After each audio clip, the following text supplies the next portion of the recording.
Hello and welcome to the Warp Shelf. I'm Frank Duran. I'm Deshaun Vasquez. And today, it's part 2 of our Watchmen special. Yep. Now, what does that mean? It means if you don't know what we're talking about, you got an episode to watch. Turn back, go to our part 1 and watch that where we cover the original comic and the 2009 Zack Snyder film. And then today, we are doing Doomsday Clock with the 2019 HBO sequel series. Yep. So, right off the bat, you probably didn't read or watch these.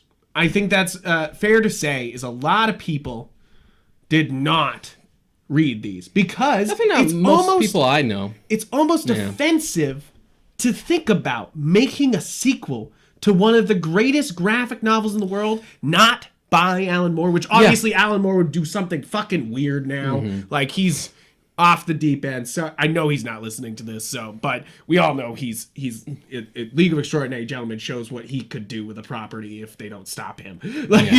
And so it's almost like sacrilege to be like, I'm going to do a sequel series. Like we said in the last episode, it's almost sacrilege to think they could even do an adaptation, you know? Like, because like Terry Gilliam said it.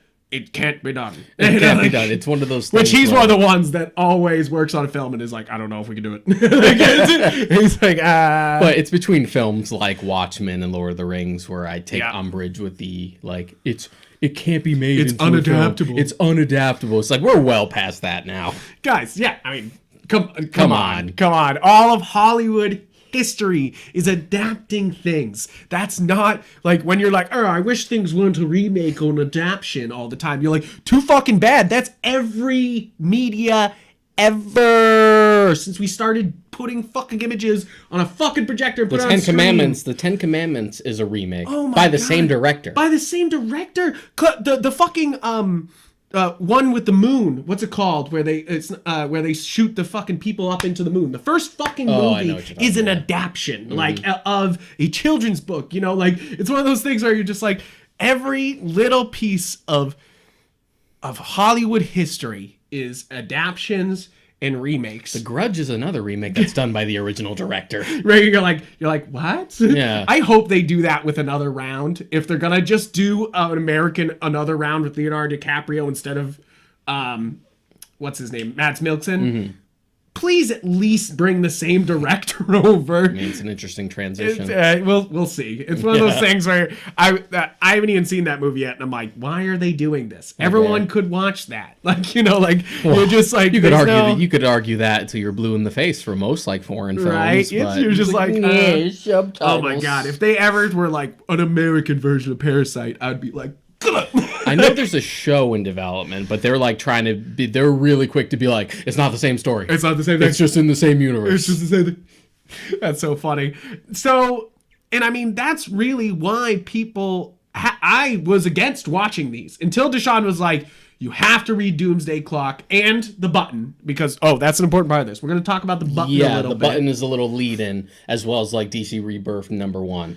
But as an aside, since we probably won't bring it up after this other than to like shit on it a bit, is I think part of the reason going into this, why you were so cynical, is because we sort of tried this already with a little project a few years ago called Before Watchmen. Yep, if you didn't know, DC, a while ago, it was a little bit after the movie was put out, because you still had this like surge forward of Watchmen popularity. It was when we were still reading comics like that. And it was college. They did Before Watchmen, which was supposed to be a prequel series to Watchmen, where they would follow each of these characters in their own individual line of comics. It was a whole DC so like line, Silk Spectre had basically. a book, Comedian had a book, Ozymandias had a book. It was all like these separate series. And really, the only one that was really worth its metal was the Comedian one. And we kind of already knew that. We were kind of like, hey, you know, like what little I read of the Night Owl stuff was kind of interesting, but then that was just like traditional superhero stuff. It's just a Batman story. Yeah. Just like how Dan met Hollis Mason and how he Tim Drake styled him to be like, let me be your apprentice. Right.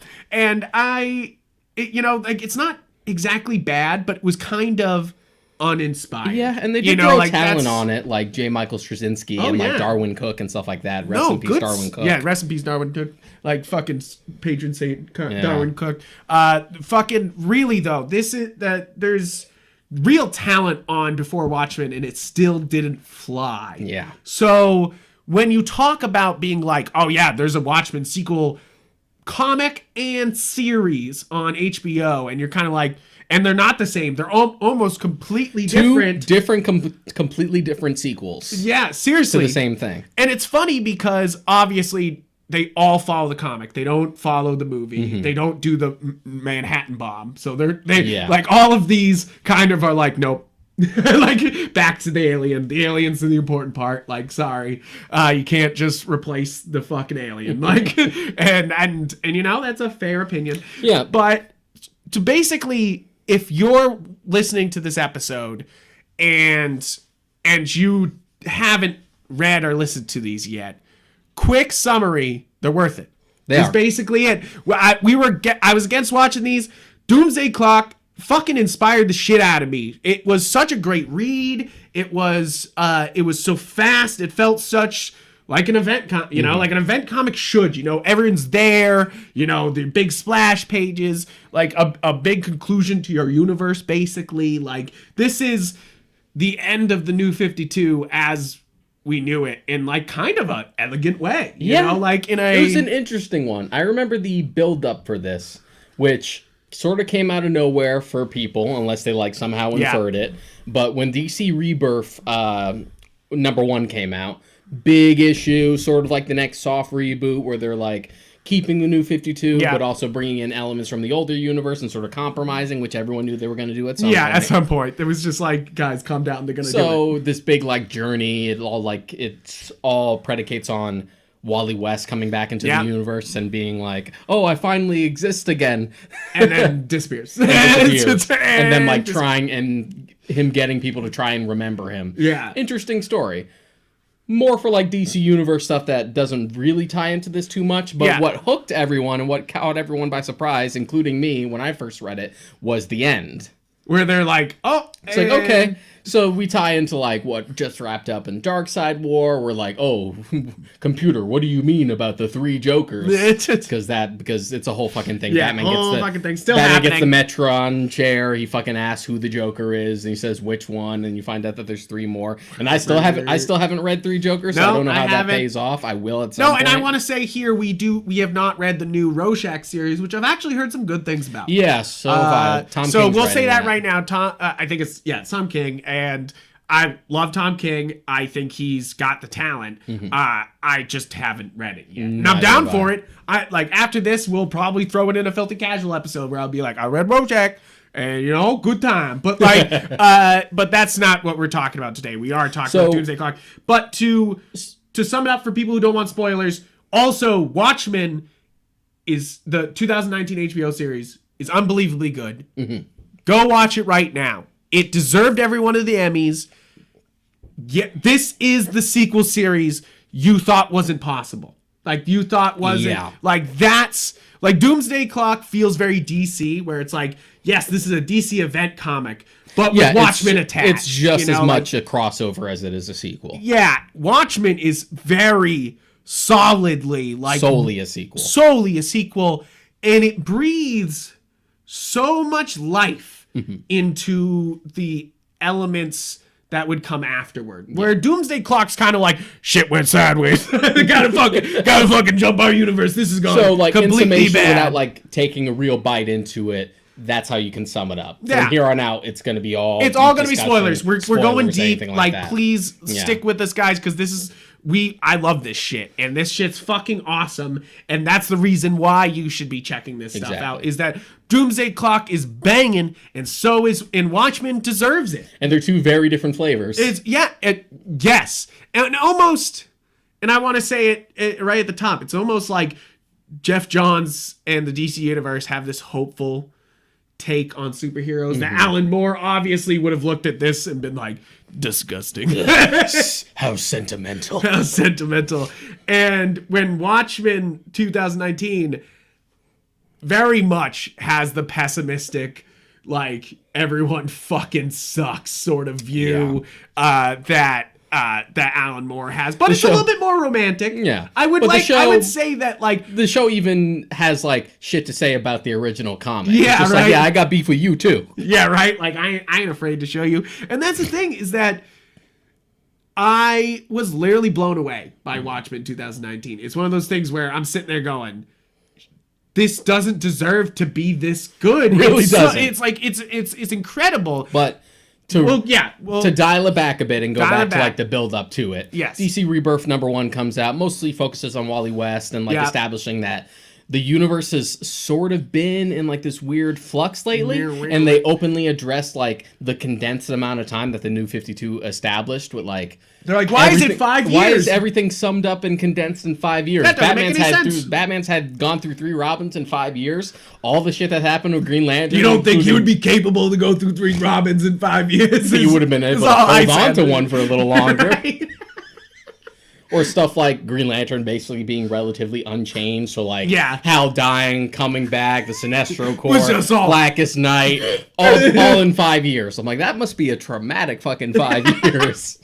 That's a lot. Which, to be fair, is why Doomsday Clock is so interesting, is that, Watchmen is the conclusion of, like, what happens when vigilantes are around and then a superhero shows up. But Doomsday Clock is, like, what happens when you can't trust the superheroes anymore? Yeah. And you have a bunch of nuclear fucking weapons. So on the around. issue itself, typical universe stuff is starting to like clear things up. Pandora is finally seen for the first time in a while and then is immediately killed because I guess Johns must have had an idea. That's my one thing about Doomsday Clock is that they set up Pandora as like this pariah. Of which obviously they had pariah in Infinite Crisis, but like this is like she's like the pariah of this one. She's been there since like the New 52 started with some awareness of like how the universe and she works. Seems to have started it all, and then they basically imply that Dr. Manhattan just shows up and he's like,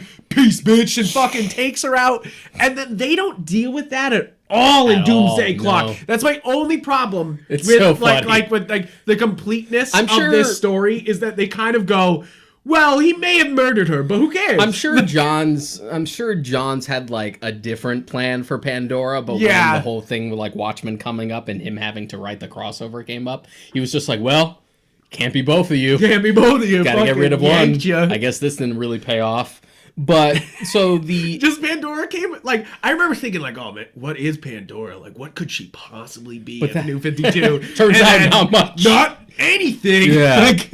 So that kind of comes and goes, and you're like, oh my god, who just killed? But Pandora? That's not even that comic. That's not even this comic. Yeah, that's Rebirth #1. So she dies, and you're like, oh, who could have done that? What was this all blue for? light?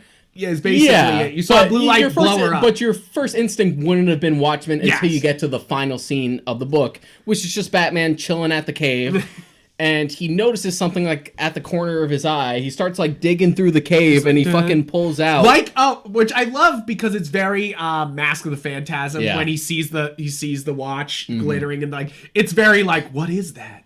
Da, da, da, da, da. Which if you didn't know, Mask of the Phantasm is my fucking damn! Mask of the Phantasm is really good. Oh my god, if I had to rate some of my favorite Batman movies, it's automatically in the top 5. Like even when you're talking about live action ones, I'm like, oh, Mask of the Phantasm, of course. I'm sure somebody somewhere is like, oh, Sub-Zero, of course. But instead of a watch or anything like that, he ends up pulling the comedian's badge. Still has the blood stain on it and everything. Now, me reading that for the first time, that caught me way the fuck off guard. I was just like, what? Okay, I had to like take a step back for a second while I was reading. Just hold up, wait. All right. Why is that there? What are we doing here? What are we up to? What's happening? And then the book basically ends with Dr. Manhattan and Ozymandias' conversation at the end of Watchmen of just like, nothing ever ends. And I'm like, we're fucking doing a Watchmen crossover. We're doing a Watchmen crossover. We're fucking doing a Watchmen crossover. Oh my god. Can we? Should we? Should we do that? Are we? Oh, okay, I guess we are. Yeah, and I remember hearing the news and being like, no. Like, being like, nah, they shouldn't do that. And I I ate my words almost immediately after starting to read Doomsday Clock. And almost immediately, like, the button is still very hype, but it's all hype, you know? Yeah. Like, I absolutely love the button. I think it's a very condensed little crossover event. It's a little 4-issue. It's a little 4-issue arc, which I'm sure must have felt really weird because it was like smack dab in the middle of like Tom King's Batman run, and like whoever was doing the Flash at that point just be like, anyway, Watchmen shit right now. Anyway, it's happening now. But it's there to sort of put a cap definitively on like the Flashpoint stuff, as well as set up Doomsday Clock. Which is why I think it's so fucking epic. Is that like it's two events kind of at once, where it's like, oh, are we going to explain Flashpoint? Why it happened and why it was like ended, you know, like, and you know, like what that could lead into, you know, like why is this button here, you know, like, and you're like, what the fuck? Ongoing intrigue and mystery and all the it's definitely just a hype comic, but you know, but in a way that like banging in a way that like so many prologue to event comics tend to not really mean much. So just like, what are we gonna do, guys? What are we gonna do? Something bad's gonna happen. What's gonna happen? This one's like, yo, Reverse Flash is gonna kick the fucking shit out of Batman, and you're also like, Batman, what? and also Batman's gonna meet Thomas Wayne Flashpoint Batman, and they're gonna fight together, and then we're gonna erase the Flashpoint universe, and then Reverse Flash is gonna die again, and it all ties into fucking Dr. Manhattan. So you're like, huh? I know. I literally like sat there like reading it, being like, the fuck? Like, this is wild. Like, this is how you do a crossover comic, you know, like where it felt like both Batman and Flash's story. It felt very cohesive. Both writers seem to have worked together on it and really brought a true. I had like more or less tried to keep up with it as it was coming out, but the problem is Doomsday Clock was so delayed between issues so many times that I kind of gave up after the second one. I read the first 2 issues when they first came out. To be fair, okay, like we're not holding these up yet, but like we should be. Is that fucking Gary Frank is fucking worth the wait, you know? Like, it's like, yes, there's, I think there's a couple artists that are worth the wait. Like Jim Lee, where you're like, Jim Lee, another delayed comic. Who could have seen this coming? Yeah. You know, like, but in Gary Frank, whenever they delay one of his comics, it's kind of like when they delay a game, you know, like, I'm one of those guys that's just like, good. And I think that was the first. Delay it. Finish it right. That was the first bit of, like, optimism towards Doomsday Clock before like even the button had came out, because they had announced like Johns is writing it. I'm like, yeah, of course he is. Yeah, of course he is. But then it was just like, but he's also bringing back his boy Gary Frank to do the art. I'm like, that's a pretty perfect match. And then they also said that they were going to do it the same 3x3 panel style, which we talked about last week. Yeah. I'm like, okay, so you guys are really going for it. You guys are actually doing a sequel series. And you already sort of picked the perfect artist, because Gary Frank has that sort of like classic looking art style. It's like, you know, that's the thing, is Dave Gibbons and Gary Frank aren't fucking too far off. Yeah. You know, like, it's interesting. Hold this for a second. Is that like the reality of Dave Gibbons' art is very much, it's not the same, but obviously has very similar elements where he's getting that high detailed realism. Yeah. But I think Gary Frank, though, isn't afraid to go in for more dramatic close-ups. And that might be Jeff Johns' direction, but and Alan Moore definitely always likes the back. He like setting it forward and back and showing it off. It's one of those things that there is differences between the two, but it so harkens to the style and everything. And definitely, no question, this is a more colorful comic. Like, this is a modern comic where it tries to do as many colors as possible, when Alan Moore was going for palette here. You know, like very much set what he wanted as his palette. But you can see not necessarily the one-to-one, but the just immediate instinct of just like, oh, Gary Frank's doing the art.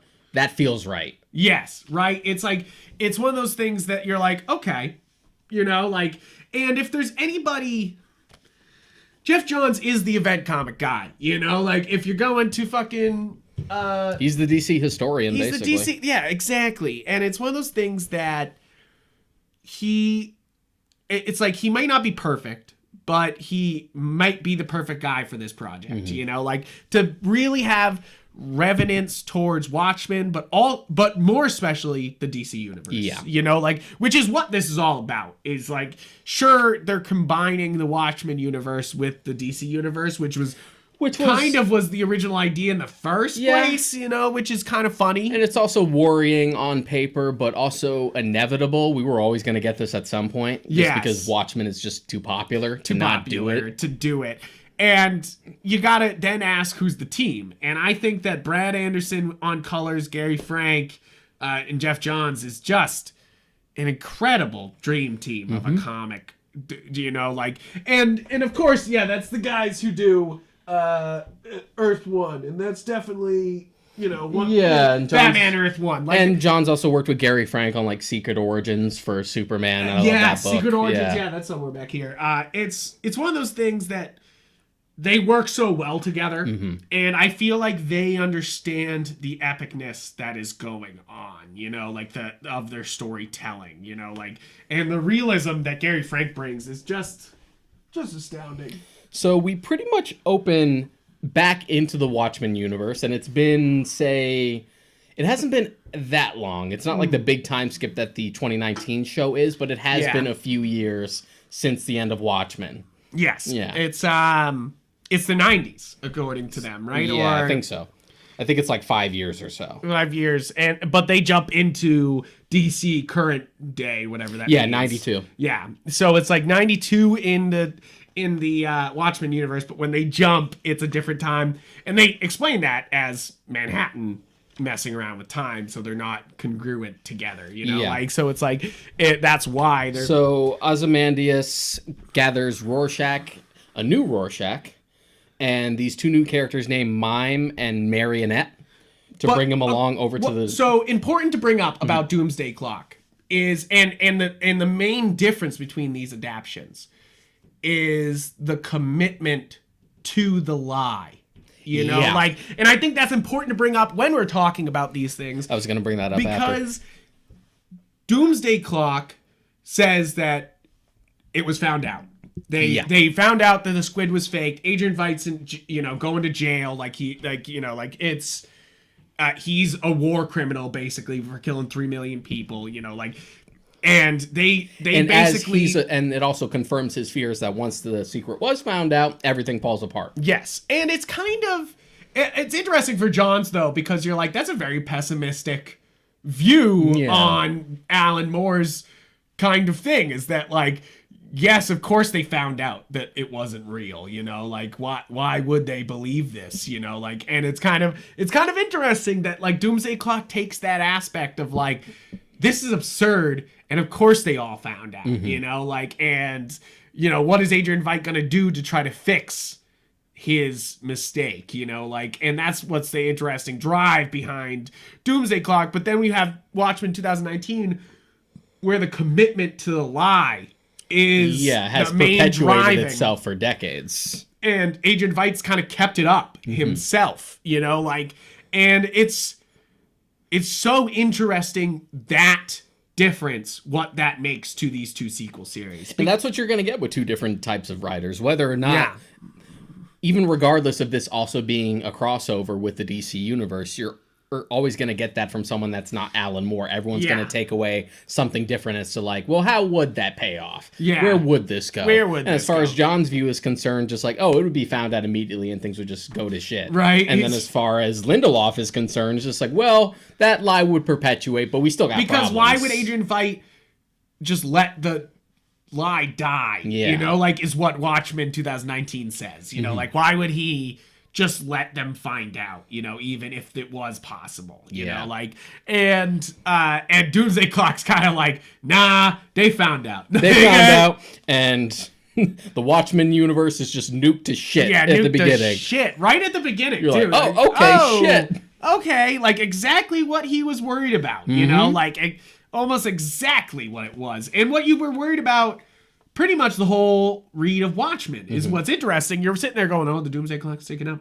Doomsday Clock's ticking up. And watch, Doomsday Clock kicks off, and it's like, not struck! Like, it's not happened. It's going down. So Ozymandias, a new Rorschach, Mime and Marionette end up in the DCU. So we're not explaining Mime and Marionette very well. So this is interesting, and I think it's the ballsiest move from Doomsday Clock, is they stick to very much like, okay, we're still doing the same Watchmen universe. But they're like, but what other characters would the Watchmen universe say? Which is exactly what Jeff Johns would ask. He would sit there being like, but what other characters would the Watchmen universe had? And he brings in two villains, Mime and Marionette. And they really dive into who these characters are. They don't mind spending time explaining it. And to be fair, I think that this is an interesting adaptation of Laurie's character in Watch, because every one of these sequel series takes stuff from the original, and does something different with it. And I think they're like, Laurie's not in Doomsday Clock at all, except at like the very end. Except at the very end, and Mime and Marionette are kind of that, like, they kind of parallel like Night Owl and Silk Spectre, right? Where it's like, but a villain side of it, you know, like what if they were bloodthirsty and released into the DC universe, you know, like what would the Watchmen villains do to the DC universe, you know, like, is basically the question. They're so well executed. It's one of those things where you completely buy that not only would these people be in Watchmen's universe, but they also fit in the DCU pretty well, where they feel like, oh yeah, they feel like classic characters that we are only just now hearing about. Right. It has a very comic booky, very like nice, poignant, like origin aesthetic. Is that like a lot of new introduced characters feel forced. All the time you get new characters and you're just like, you know, like it happens all the time for Batman. They're always like, oh, a new something, you know, like, and they don't stick. This feels so natural. Like, you know, it just feels like, yep, these are from the Watchmen universe and here they are, you know, like, and the connection is that Dr. Manhattan actually spared them. So that's a through line through a lot of it, where they think he spared him. And he even says it. He's like, no, it's because what your son does. And you're just like, and you're kind of like, you're like, what could their son do? Have to do with anything, you know, like, because he's not here at all. And of course, we've already said spoilers. So it turns out that's he gives it to Laurie, gives the son to Laurie to adopt for her, you know, for them to like have as a kid, you know, like, and it's kind of this like Manhattan apologizing, you know, in a way, like where he's just like, I'm sorry I ruined your life, you know, like, here you go, like, here's something to help. But what I think is so absolutely great about Marionette and Mime is that it's a very easy story to tell, and they're badass characters that they just kind of fit, you know, like, you don't really question it at all. They feel so organic. They really do, and even more so once you actually get like their origin. And it's one of those things that I like. Yeah, I like the origin telling, where it's like one of those things that we could just leave that out, and instead they want to spend time on it. And it's another parallel, I feel like, you know, like it's very like finding out about Hollis Mason, but like, you know, like, but darker, you know, like it's kind of like finding out about the Minutemen, but dark. And this book also has a little bit of that sort of ephemera that the original book had, where it's not afraid to be like, okay, enough with your pictures.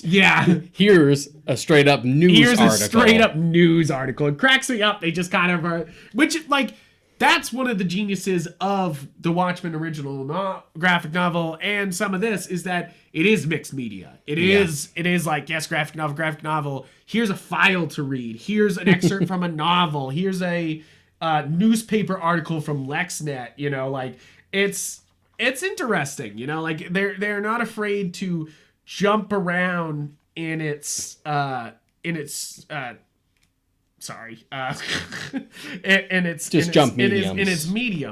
And I love that, of course, because that's, again, it's harkening back to Watchmen. So you're getting the same feel of this like complete universe going on. You know, like I definitely I think Doomsday Clock is complete by itself. You don't need the side event comics that were probably going on at the time. This is just it plays pretty well as its own, and it purposely takes place a few years after the start of Rebirth, just to keep that going, or at least a little bit afterwards. Because I know stuff that's established in here, I don't think even now in Rebirth has actually been like addressed just yet. Yeah. So it's kind of like the 1 year later thing they did for Infinite Crisis. Yes, exactly. They're just like, whatever, it's a year forward, and you just have to pick up the pieces as to what happened in between. They're kind of doing a similar thing. Exactly.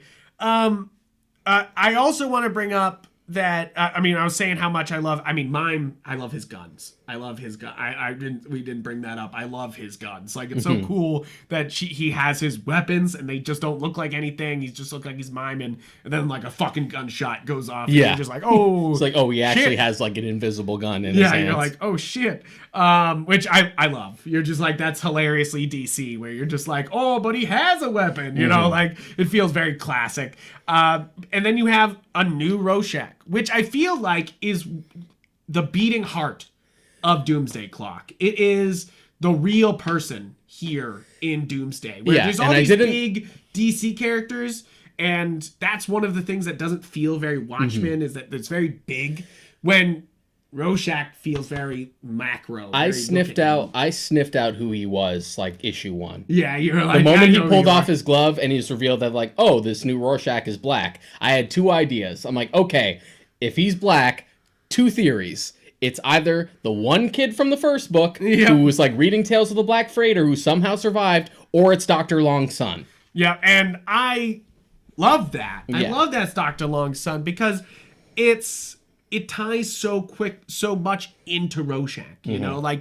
where it's like, who did he directly affect, you know, like, because he affected a lot of people in the book, but who did he like directly fuck with, you know, like, and it's definitely Dr. Long, who had came in like bright-eyed and optimistic and was sort of just turned like, I'm gonna make a book bitter and cynical by the end of it. Yeah, and they really delve into that, you know, like they delve into like, because he blames once Rorschach finds out that Adrian Veidt killed everyone, he's like, I'm just gonna go fucking kill him. And then he shows up, and Adrian Veidt's like, wait, I got cancer, and I want to fix things, and it was all my fault. It was all my fault. I regret it. I regret everything. And you're kind of like, already, you're like, that's suspicious.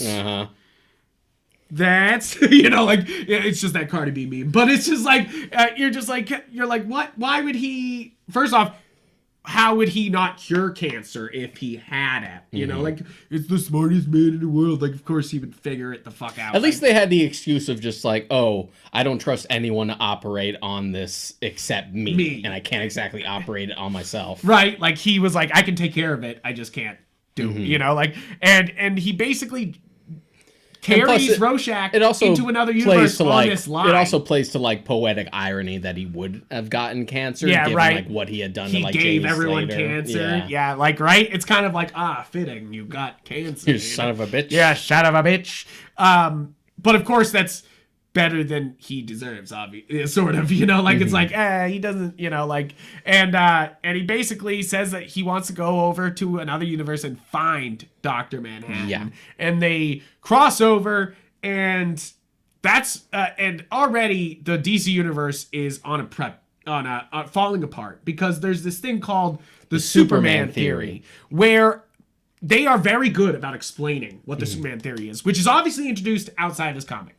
I don't think so, actually. Really? It feels like, okay, cool, good. Because they introduce it really well in here. Where I think it's like, one of those things where, like, it's set up here to, like, for us to see the genesis of it in Rebirth later, but I don't think any of that has started yet. So what the Superman theory means is basically that Superman's from another planet, but a lot of the superheroes here on Earth are manufactured by the U.S. government. And it's like kind of this QAnon conspiracy, you know, like, it's funny. Jeff Johns touches on a lot of like political shit here, you know, where he's trying to like say some things about how how quickly bad news can just spread and hate and and how quickly it can destroy us. And it's kind of interesting because you're like, Jeff Johns, are you attacking media? You're like, you are media, bro. I mean, well, true. Still an easy target. It's still a target. But like, I think it's kind of interesting that he's going for that. You know, like this, like, oh, like, you know, like this is. You know, like this is kind of the problem is that we can immediately hate and want it to just and jump to conclusions and we go from that to like lives. It also becomes like border disputes and stuff like that, and about like involvement in like foreign affairs, which becomes super controversial. Which is why I think this really feels like an event comic. They really involve the entirety of the DC universe, and not only just like, we brought all the superheroes to fight Dr. Manhattan on Mars. Like, they literally have the entire world involved. And it also establishes, like, a tone that's just dark enough where it, like, matches the aesthetic and tone of Watchmen. Whereas if you go from Watchmen to the DCU, and yeah, the DCU has, like, plenty of dark stuff, but you sort of have to, like, match it at the same tempo. Yeah, in order where for it's, it like, to fit. M-rated and they're teen and they're like... it's kind of the problem with the original DC versus Mortal Kombat game, where you're like, oh, well, they could do fatalities to each other, but we can't have the DC characters do fatalities. That would be bad. And then they were like, Injustice. Like, the idea of any T for teen Mortal Kombat game is sacrilege to me, and I will not accept it. Garbage. Never. The best thing that game ever did was it eventually led to the Injustice game. Yes, exactly. It was a prototype for greaterness. And but it's kind of what's happening here is you have to kind of match that tone. You got to bring the adultness of the DC universe up. And I think they do a good job where they you have the dark violent characters of Marionette and Mime. You have Rorschach's kind of like falling fucking apart. And then you also have the comedian just fucking up DC characters. That's probably the best part about this comic. Like, he shoots the Riddler and blows out his kneecap. Blows out his fucking kneecap. Like, just first thing, and just like all the DC villains are meeting together going, something weird's going on. And then, bam, kneecap gone. And you're just like, it's interesting how it's able to sprinkle in that little bit of fan service. Yeah. Where you're just like, this is a more serious story, but it is kind of cool that that Watchmen and DC are together. Yeah, right. I felt that with like Rorschach being in the Batcave. Yes, it's just like, you ate my breakfast. And he kind of like, I did. And he kind of like makes fun of him for collecting things. Yeah. Which, like, you know, is a weird part of Batman. As much as I am a collector, obviously, it is weird. He beats the shit out of these people. And it keeps trophies. Yeah, you're like, that is weird.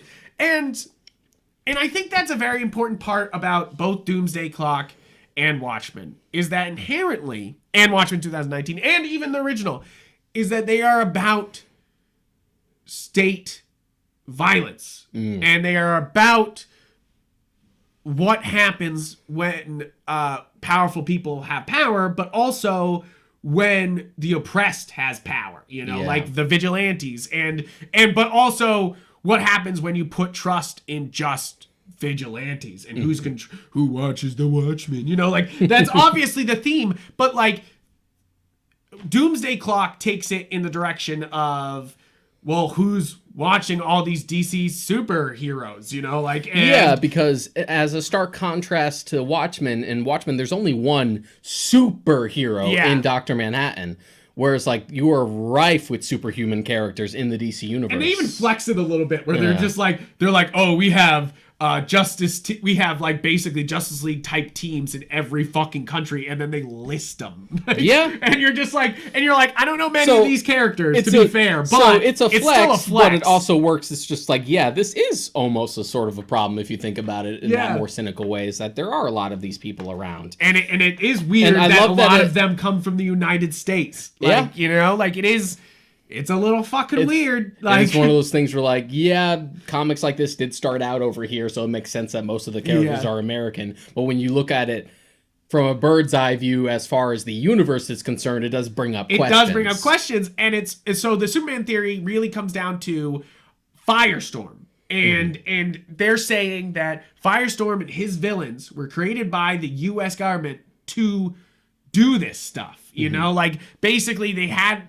government agent villains to fight him, thinking that he was an independent person. And they also compare it to Metamorpho beforehand. Yeah, and it's interesting because it's a conspiracy, but then it turns out to be fucking true, you know? Like, is that the American government was making superheroes and was lying to people and just kind of creating accidents. And even the professor, which I love Firestorm. I don't know if we talk about Firestorm enough on this show because we don't talk about comics that often, but fucking love Firestorm because he's such a duality character. And that has definitely changed because you didn't used to like Firestorm years ago. No, I used to think he was just a hothead who it was nuclear most of the time, and they used him as like he's gonna blow up, which they kind of do here, but they add some real heart to Firestorm here, where it's like it's just this. It's like sure the professor's an asshole, but Rodney? Robbie is a good guy, and is it Ronnie? I think it's Ronnie. Ronnie, and he doesn't want.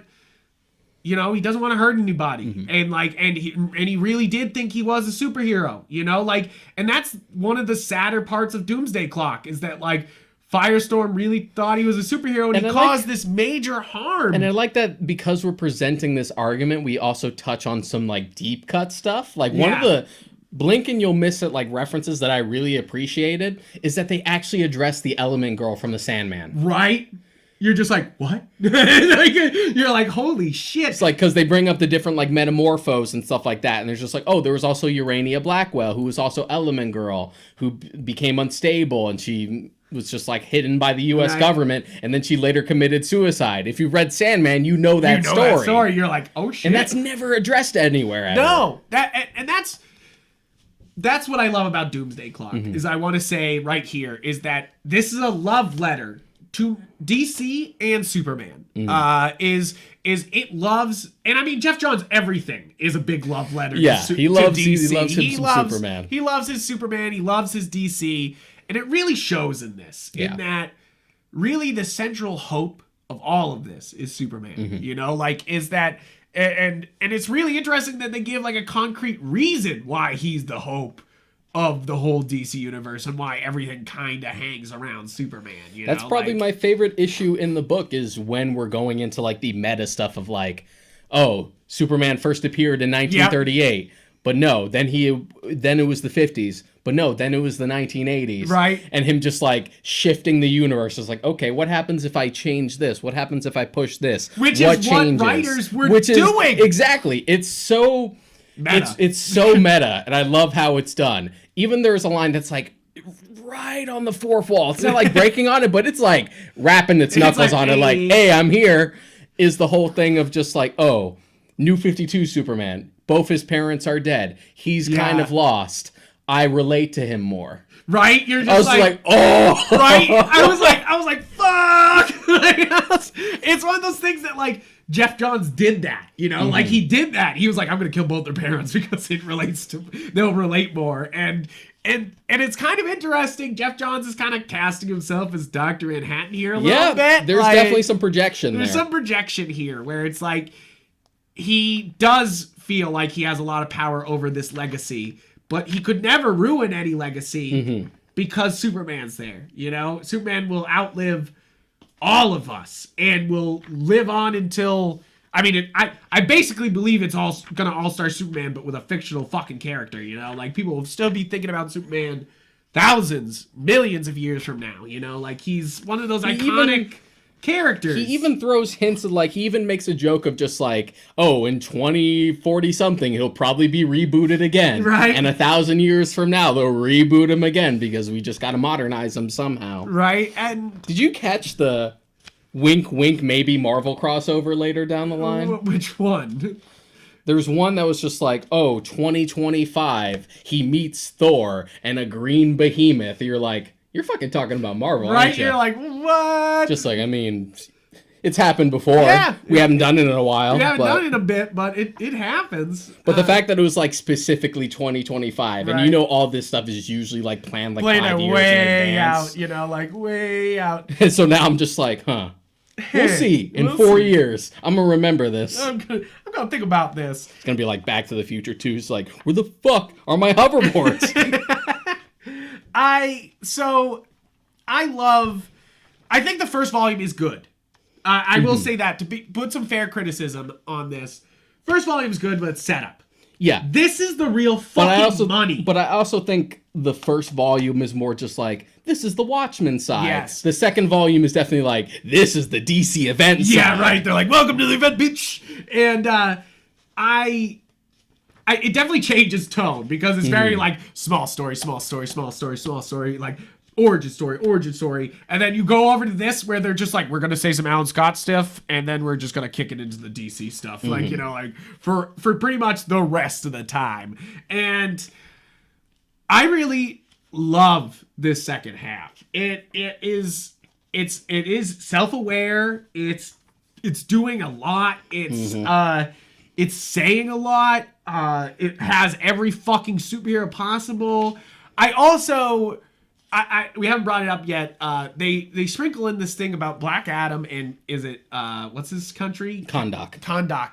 And basically he is inviting any superhero to live in his country because they won't persecute him. You know, it's very Magneto. It's very Magneto. Yeah, it's very like, come on over, like we'll you know. Yeah, it's very much like, oh, if you're a mutant, come on, you know, like it's okay. Yeah. I really do love their use of Shazam here because it feels very it does feel very Watchmen, where Shazam's just going around. Black Adam's just going around. Did I say Shazam a bunch of times? I meant Black Adam. Black Adam's going around and just chopping heads off and fucking killing people and just attacking, being a general, super-powered menace that, like, Superman has a hard time with, you know, because he's magic, you know? Like, so it's one of those things that, like, he can kinda...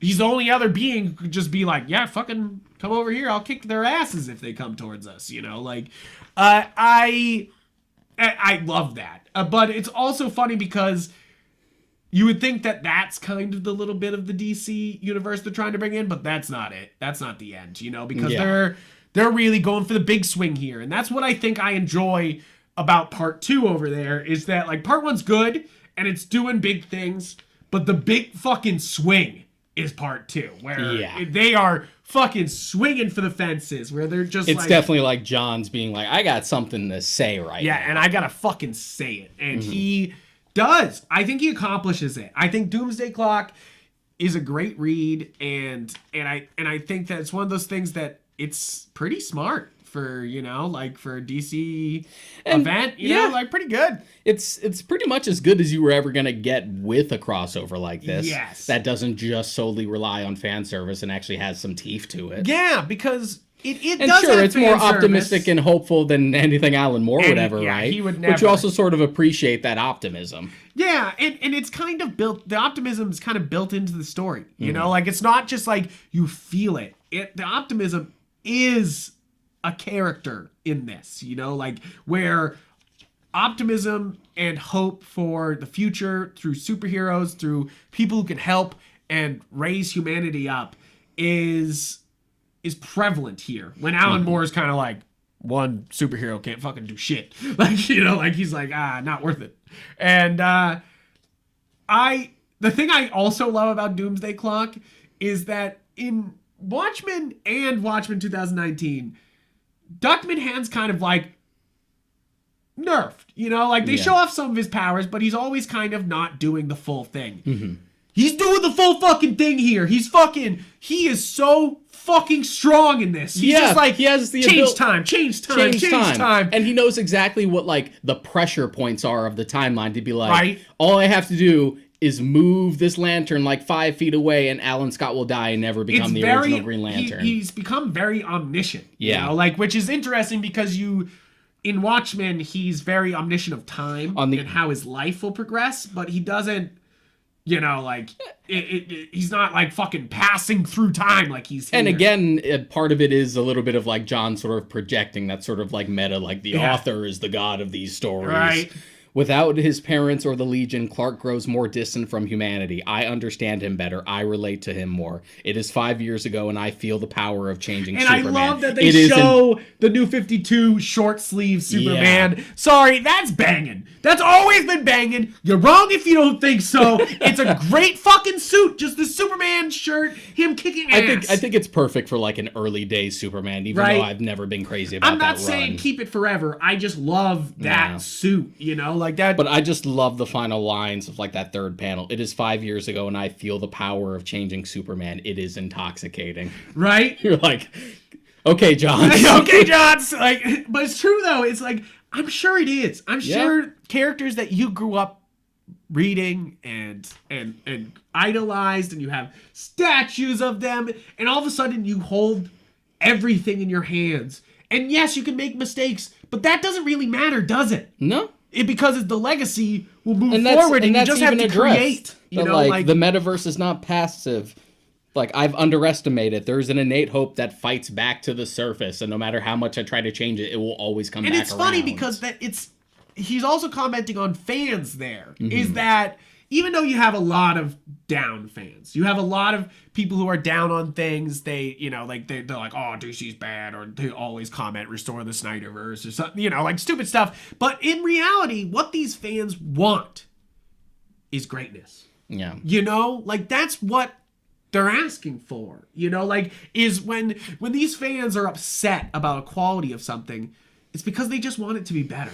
You know, like, but it also works as like a comment on the inherent like cyclical nature of comics and how they never do end. They just kind of, they retell the same stories. And yeah, it's cynical about it, but in a certain aspect, as Dr. Manhattan comes around, it's also just like, no, there's actually something comforting in that as well. Yes. It's like, you know, that we'll get back to the original. We'll get back to the original thing, but we can tell this fun offshoot, you know, like it's actually kind of what we've been talking about. Yeah, we've been talking about that for years, way back when, in like 2011, was Jeff 2012. Johns influencing us? Is that what we're saying here? And we were talking about the New 52. It's just like, yeah, just let these new stories happen. We can enjoy it. And yeah, we're gonna fucking wind it back and go back to the original status quo. But for now, we can experiment a little bit. What's wrong with that? And I think fans are not always down for that, and I think that that's obviously why because they want their continuous story, and I'm sure, for 1,000 issues, and I'm sure like a lot of them are just like not wise to it, and they just fall for it every single time, even though DC does this like every half decade. Right? They get upset, and you're just like,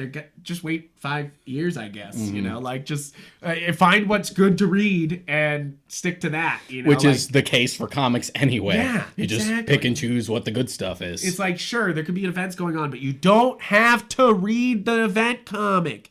You could just read what you want.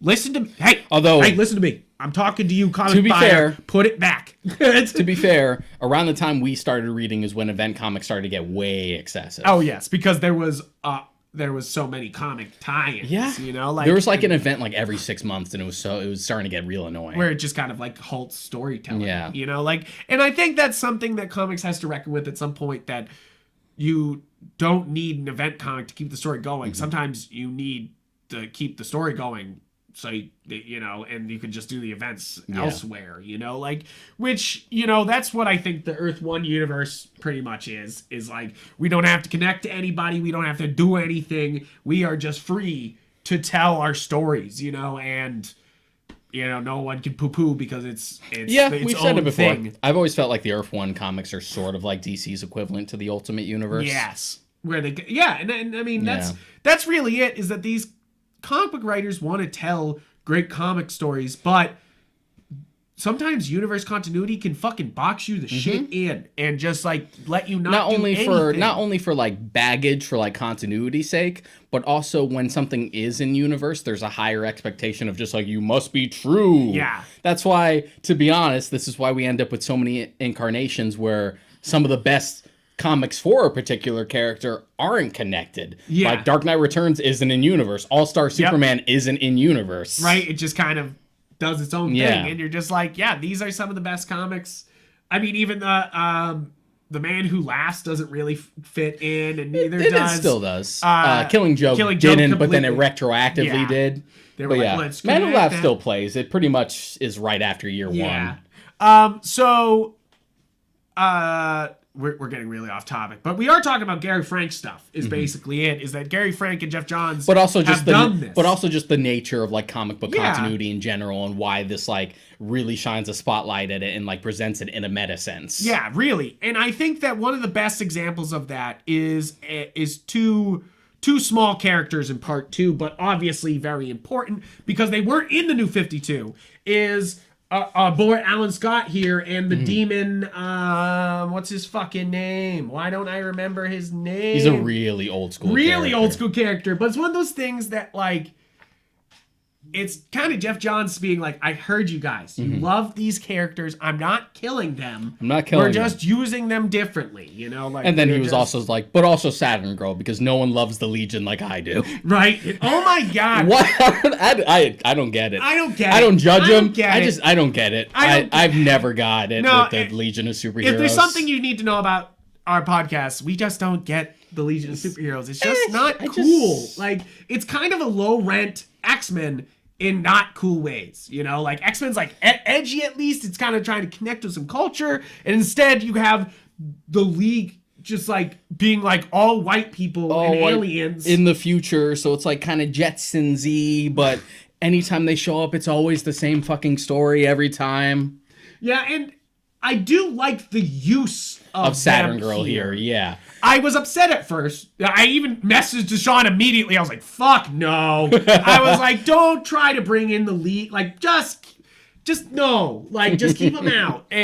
But actually, it does a really great job of being like, they're messing with the universe and it will delete you, Saturn Girl, if they mess with the universe, you know, like, and that future, you know, and it kind of adds this scale to, that's what I love using the League for, is to bring some scale in, you know, like where you're just like, oh no, the future's in trouble because Saturn Girl just fucking disappeared from the fucking timeline. You're just like, shit.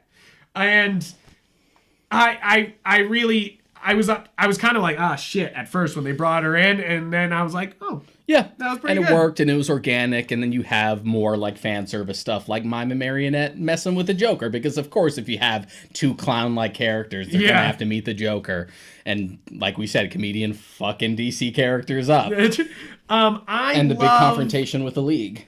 One of my favorite little side things they do here is, how do you say this fucking cat's name? Bubastis. Bubastis. Is, they use Bubastis as a very Adrian Veidt thing, where he's able, like, obviously they established in Watchmen he can clone things, and clone things that aren't real. And he reclones Bubastis, but with John's DNA in it, it was the same. It's cloned from the same DNA as the Bubastis that disintegrated with John when he attempted to kill him in the original book. And my favorite is these little, like, he's acting like John, where he's like, he comes back as like a circulatory system and like a skeleton, and then eventually like completely forms again. I feel like that's very cat-like though, that he's like, I must materialize. You know, like, I'm coming, give me the crunchies. Like, so he uses them as sort of like this tachyon tracker, and like he hisses and glows when John is close and when he finds like his signature. It hurts John to have the cat close, you know, like it does. It's like, and he uses them to summon him. Yeah, it's kind of like a box, a mother box, sort of in a way. It's kind of like they use Bubastis as like as a connection there. I do love that little bit of it. I do not think they use Lois Lane super well in this book. Lex Luthor. Lex's and Lois's subplot doesn't really add much to the proceedings. No, and I think that's one of my only like subplot complaints, because I like the other subplots. I like Rorschach's behind the scenes. My favorite bit, I haven't even brought up my favorite bit about Rorschach, is Mothman. Yeah. Oh my fucking dick just fucking erect when that fucking happened, dude, because it was one of those things that, like, I was like, okay, they connected Rorschach, you know, like, and he's in the hospital, they're giving this flashback, and then they have this moment where he just meets a crazy man on the roof as he's trying to escape, and he opens his wings up and flies the fuck away. And it's such a an awe-inspiring moment almost. It's kind of like, whoa, what was that? You know, like. So you didn't catch immediately that it was Mothman until later? Literally once I was looking at the panel, I was like, Mothman. Like, I was like, but it was funny because I was like, did that man just fly? I was like, look, and it almost took until they did that frame where he's going off into the distance where I was like, Mothman. Like, I was like, where they put him away in Watchmen for being crazy. And it's also good that like that's not his only appearance and he just kind of fucks off. Like he's a recurring character. Oh he my God. befriends the new Rorschach. That's what I was afraid of. Is I had that moment and I was like, so are we never going to see Mothman again? And we just got a cameo for Mothman. And they were like, no,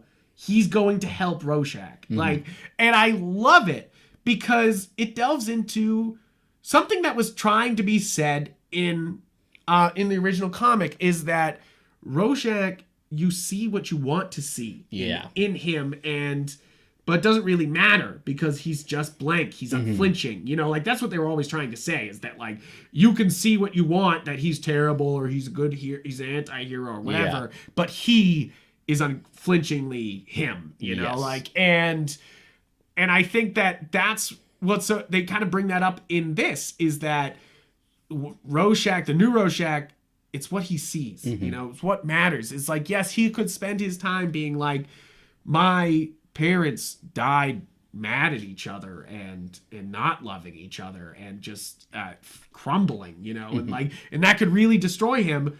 Or, you know, he could remember his parents when they were happy. But I do but I think the thing that makes him mad to begin with definitely plays how they place him like he was in New York when the squid dropped, and the only reason he wasn't destroyed by the shockwave was because he was in like the Adrian Veidt like electric car. Right? You're just like, what? Yeah.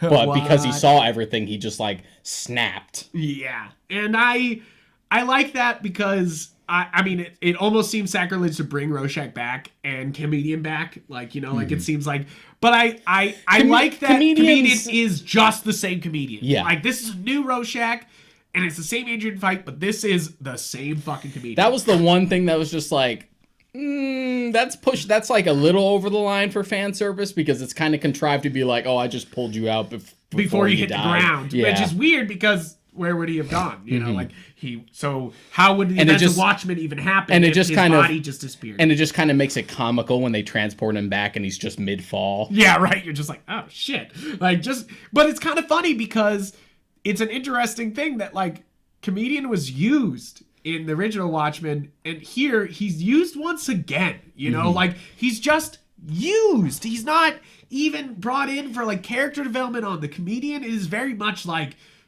I needed you for a purpose. Yeah. And I used you for a purpose. Like, yeah. Going back to like the Lex and Lois thing, my biggest thing is I could imagine a much more interesting story when you involve two egotistic maniacs like Ozymandias and Lex Luthor together more than what we actually got. Yeah. I feel like those two combined would be a lot more trouble than they were. Yeah, it was just kind of like, I got shot, so I don't trust you. And then like, and you're like, but he didn't shoot you? That was somebody else? Whatever, fuck it. Yeah. Like, you're just like, whatever. I also think it's kind of interesting how... So Marvel, I didn't want to bring this up here because I want to talk about it in Winter Soldier and our Falcon and Winter Soldier episode. But it is interesting how you handle these sympathetic villains. You know, like, is that it's very like Marvel sometimes will be like, they make a good political point. But then they're like, but kill the hostages, you know, like, yeah, I've been seeing that joke run around. But that's like literally kind of the problem with the Flag Smashers is that they do make a good political point, and that's the reason why Captain America obviously has moral problems with it, you know, like he wants to help.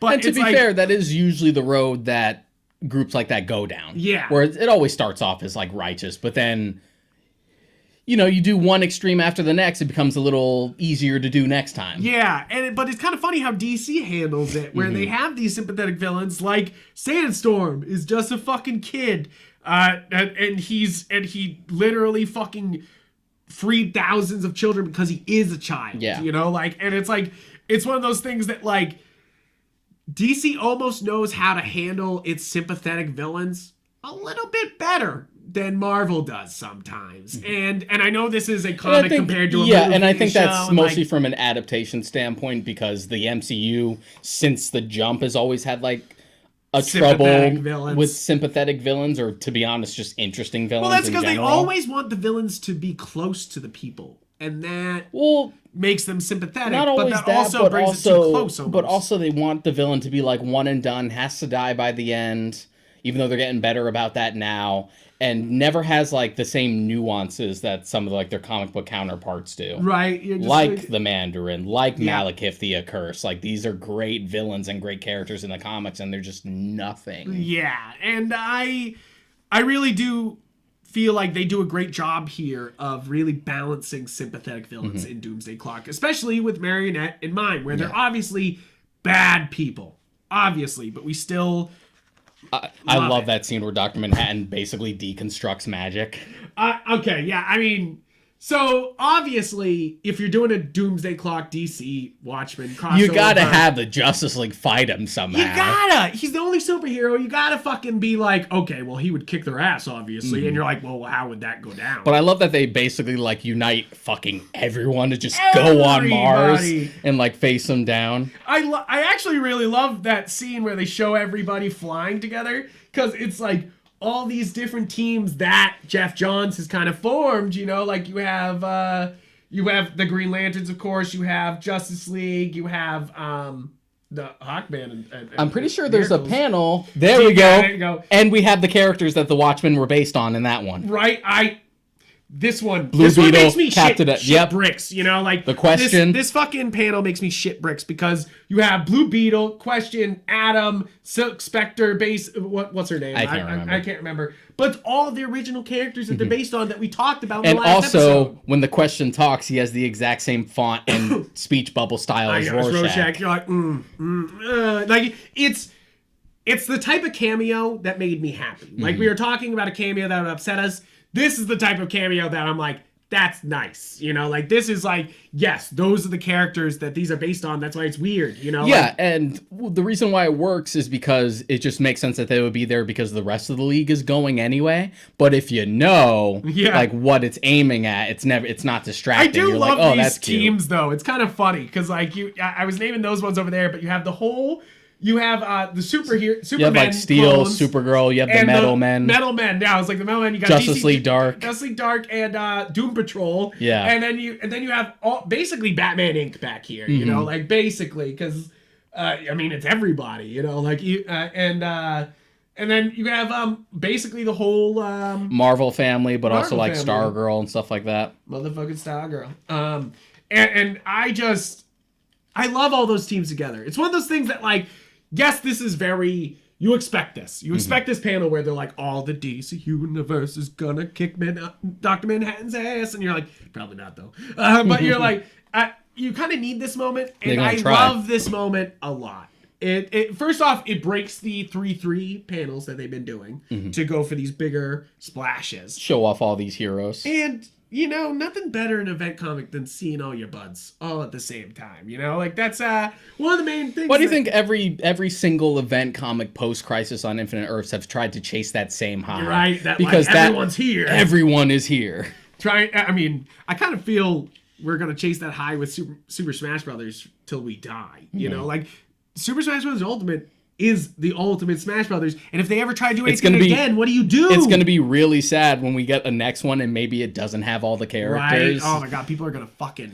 Because it was They're tough. gonna melee it. They're gonna be like, oh, Ultimate's the best. Because it was Super tough. Smash Brothers. We don't play that. Sakurai has admitted it was very hard to get every character in. He had to like really push for it. It's one of those things that, like, people have said that Mario Kart 9 is getting delayed because they're trying to go the Super Smash Brothers route. And you're like, yeah, right. You guys couldn't do it. Like, I doubt it. Like, I want it to happen, of course. I want everything. Fucking put everybody in it. But, like... I want everything. But also, you're kind of like... But they don't care. Getting back Mario Kart Tour. Yeah, but getting on topic.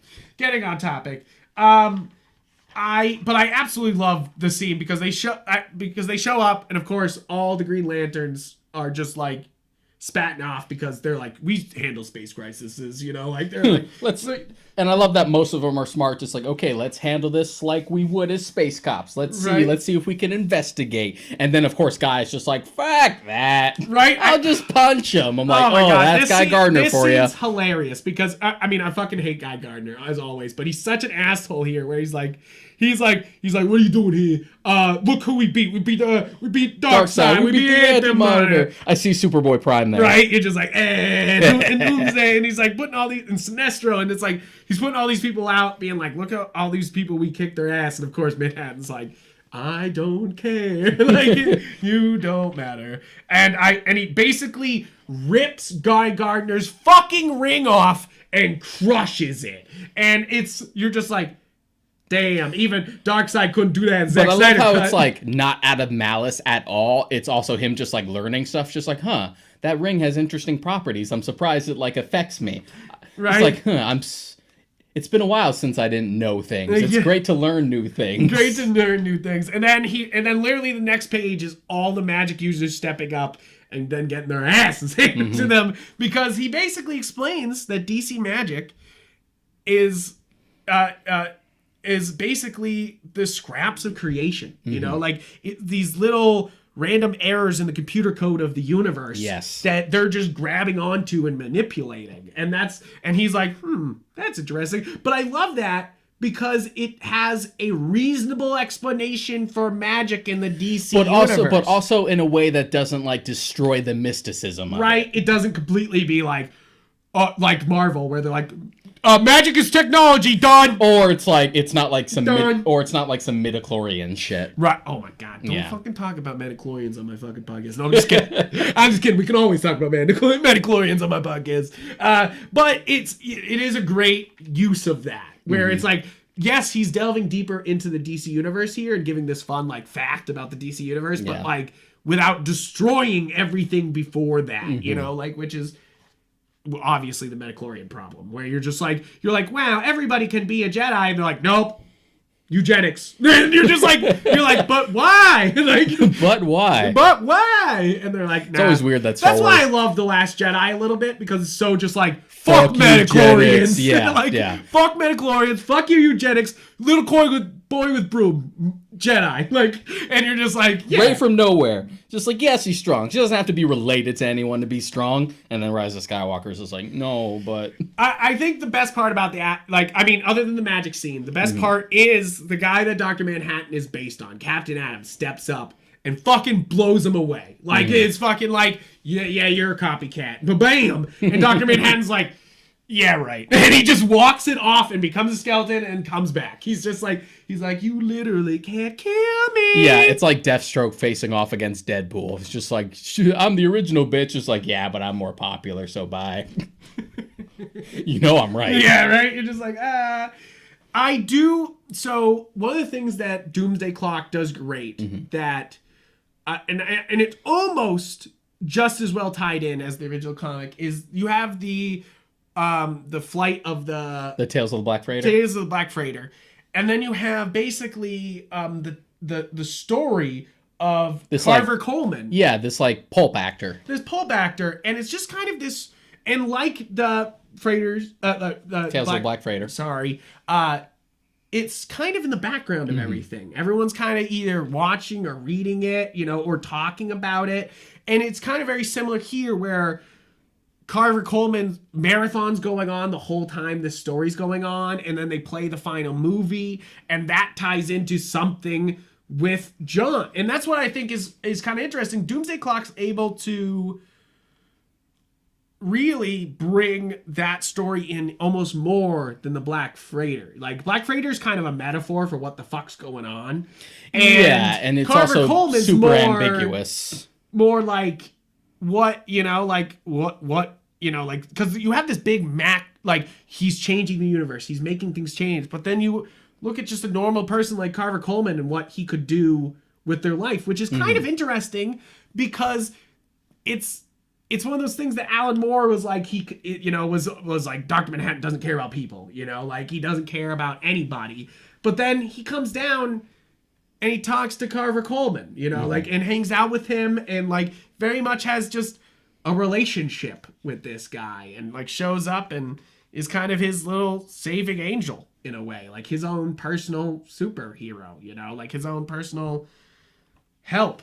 And what's wild about it is that Dr. Manhattan also just lets him die, you know, like is what, even though he's his only friend. And that's what's so...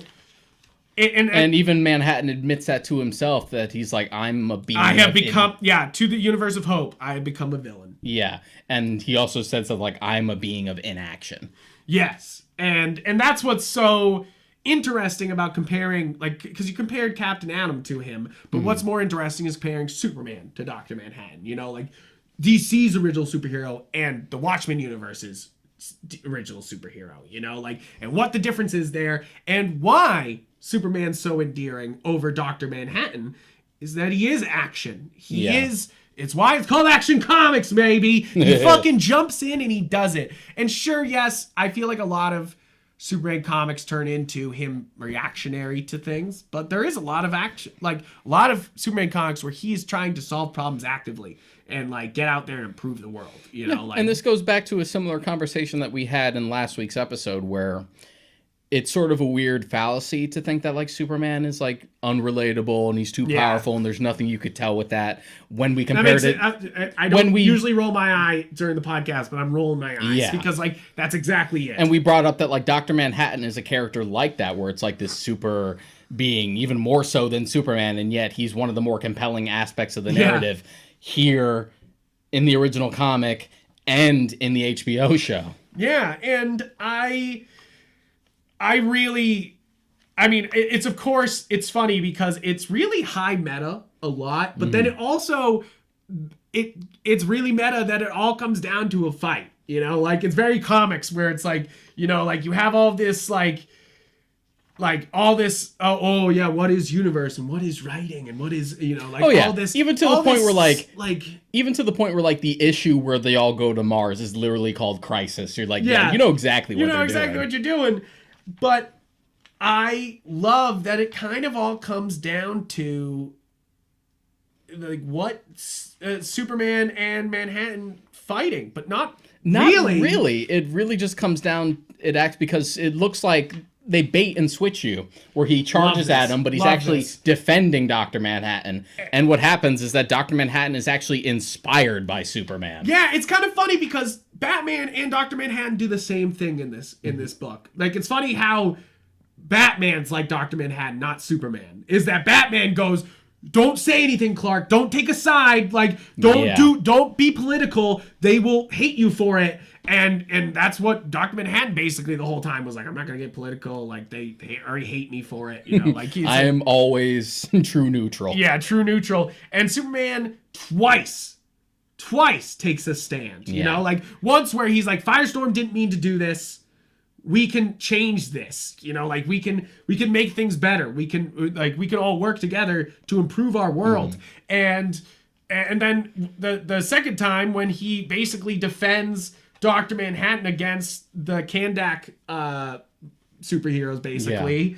And I love that moment. You know, like he just fucking gets the hit in, and then they have it all fade to black because he's basically starting over, undoing it, and going through and like shifting things back again to like a more hopeful iteration where it's just like, I'll go back except the Kents are alive this time. Right. And I actually let Alan Scott like get the lantern. So then all the heroes that have like disappeared over the course of the New 52 reboot just all appear again. I bet all the people that were salty, I bet this made them very happy. You know, like we were not salty. I knew who was taken out of the universe, and you know, it made sense, you know? But that's not the point of comics, is it? To make sense? No, bring them back. And that's what they did here. They bring them all back. You got Alan Scott. You got the whole of Justice League of Society. It definitely takes a lot of like knowledge of the DCU to like homage it, but also like bring it back in an organic way. Right. And I love that every time they show the different iterations of Superman, they also try to like replicate. Also, it cracks me up how much Stargirl is featured in this book. It's just Jeff Johns being like, I made her. She's my favorite. She's mine. And he breaks her in even when, like, this is a shot of the League coming out and the Justice Society. And they're just like, and Stargirl. And you're like, but what? you're like, yeah, but she's behind there too. You know, like, And yeah, you go through like the different eras and stuff like that, and how they established like, yeah, there was Earth 1, there was Earth 2, there was Earth 1985, New 52. It's it's all just like a very, very like diplomatic, just like all of them are valid. I also kind of love that, like, I mean, we were talking about how it's kind of stupid they just dropped the comedian, but it is a continuity, like, fix that, like, you know, like, well, the comedian has to die for all of Watchmen to happen, you know? Even like, if it's kind of comical. Even if it's kind of like, damn, son, why'd you gotta do comedian that dirty? Like, you know, like, you're like, shit.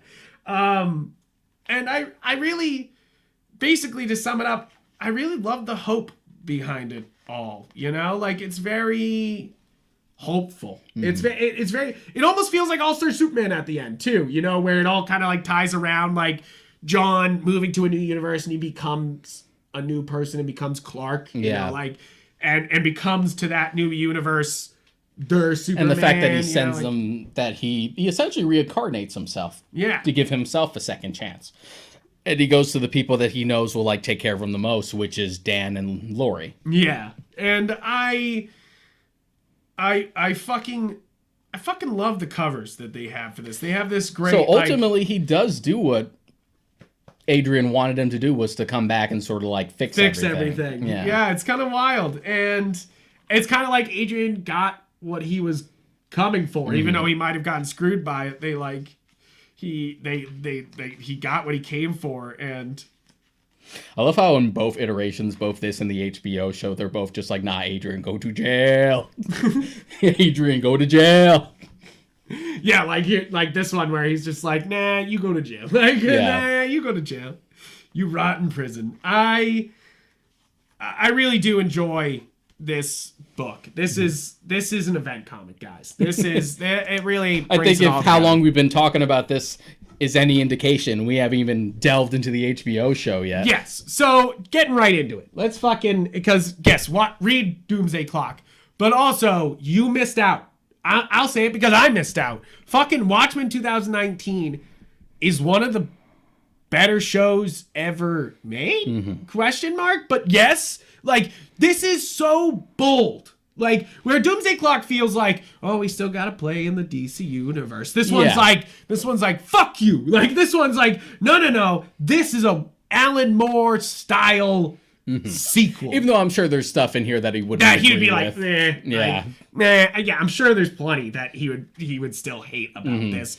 But I think he would really enjoy the combining of the Tulsa riots with this plot, and how much of, like, because it's so funny, because we had to talk about Doomsday Clock first, because Watchmen 2019 does very similar things, where they still pull from Watchmen and what it is, but do very separate things with it. Yeah. And I think that, and go in completely different directions. You know, like we already said, this one, the joke basically continues. You know, like the big lie. It perpetuates itself for decades, and so because of that, we've taken a big shift, and we explained on last week's episode of how alt history the original comic was, and this one also has that element and just dials it up even further. Where I feel like Doomsday Clock is trying to be realistic, this one is like, no, what would happen if this kept going? You know, like where do all these characters go? You know, like at the end of it. And I almost feel like this is more satisfying and a more complete project than Doomsday. I feel like if you're not a DC fan, you wouldn't read Doomsday Clock. But if you are a Watchmen fan, it's to the you point would watch where, this and be like, holy shit. for our book club, our next big thing is going to be Watchmen. And I added the HBO show to the schedule. They better but not have to listen to the podcast afterwards. But not Doomsday Clock specifically, because that has like the baggage of it being more or less a DC crossover as well as a sequel.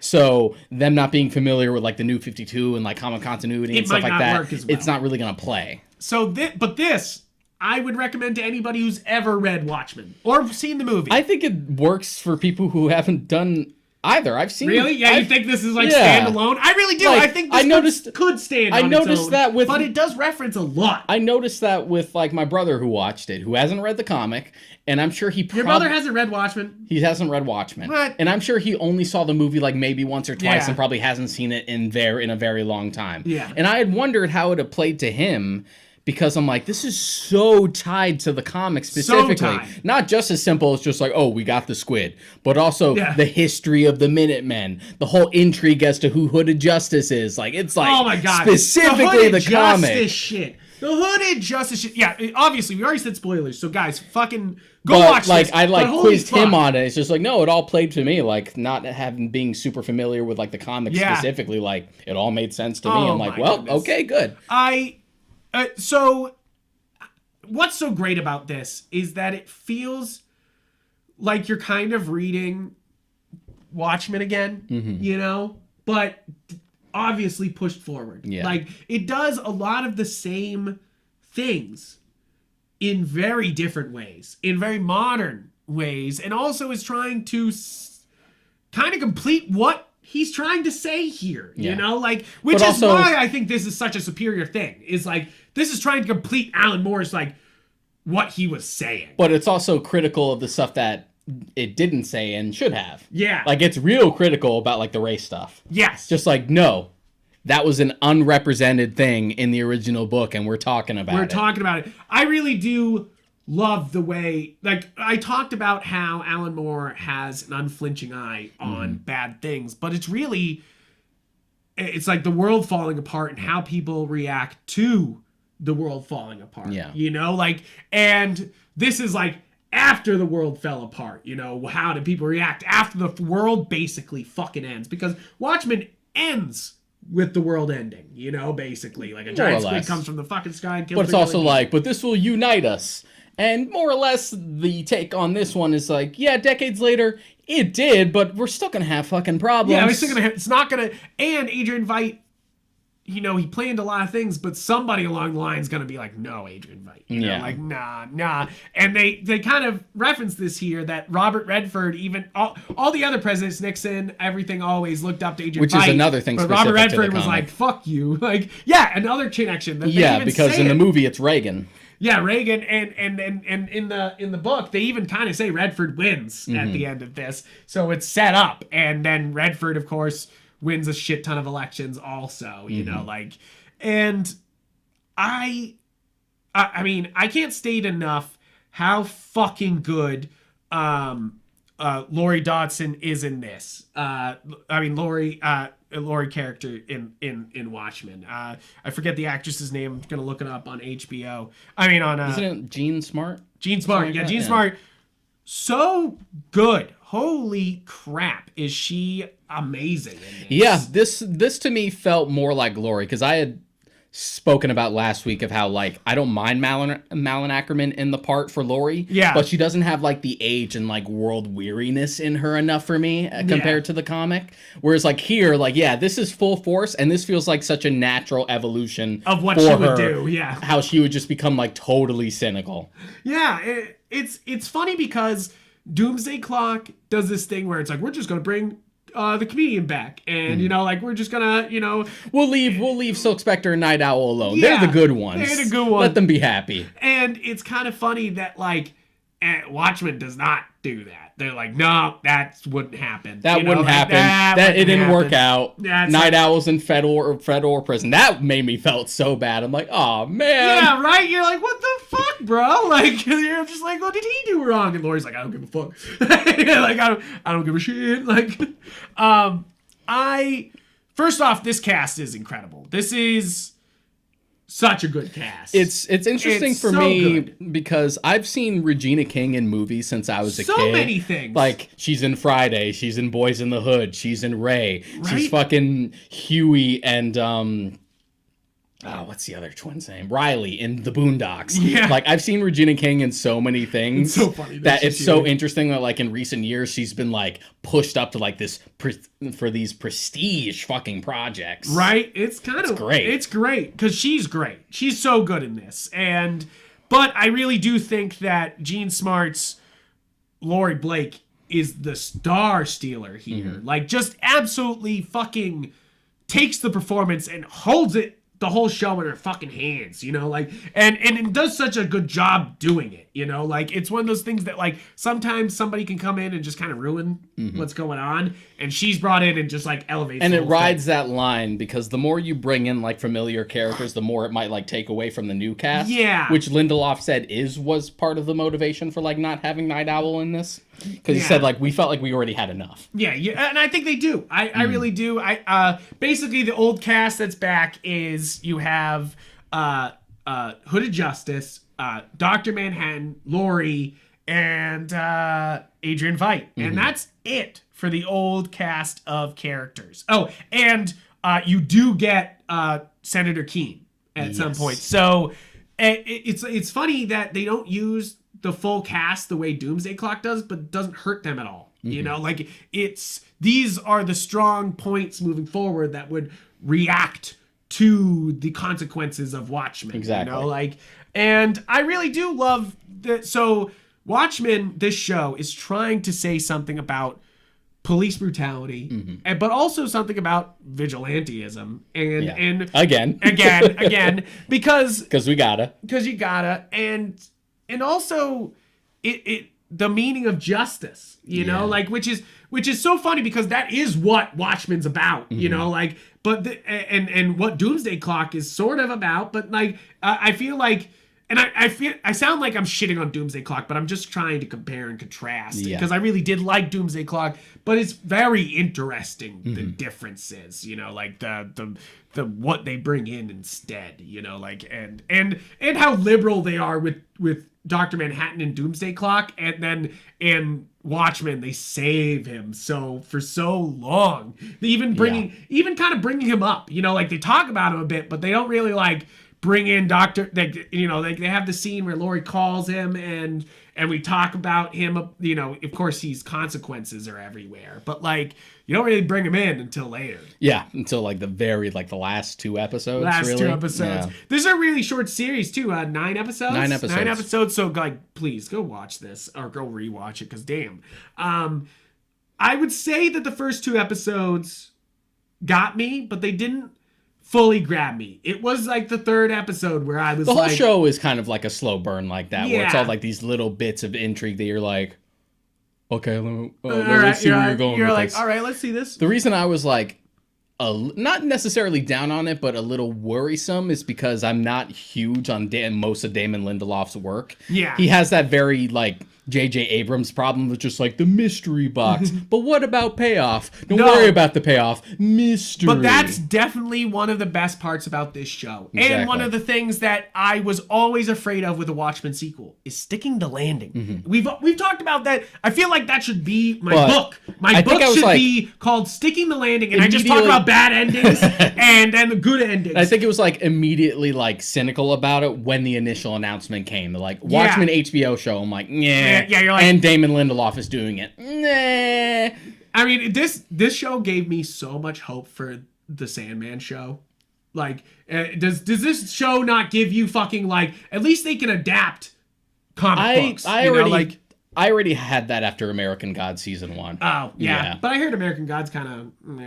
Yeah, season 2 and 3 just fell off a cliff. Fucking fell but off. Season 1 had Brian Fuller on it, so it was good. It was and that was specifically, like, a Neil Gaiman work, and they went for all, like, the esoteric shit that you would think they wouldn't do. That was the thing to be like, oh, well, we can actually do Sandman and do it well. The other big, like, the best cast member in this, and it's so obvious, is Jeremy Irons. Like, holy fucking shit, is he good? Holy shit, is he good? Like, it's one of those things where, like, you're almost hanging on in every word he's saying, you know? Like, and he almost commands it more than Zack Snyder's guy. Matthew Good. Yeah, which he's good. I think he's good. I think he embodies that presence of, like, I'm holier than thou that, like, Adrian Veidt's supposed to get. Yeah. But, like, fucking Jeremy Irons gets the ferocity of Adrian Veidt, you know, like that bloodthirstiness. It's such an experienced actor, like Jeremy Irons, like classically trained. Yeah, has like such range to him.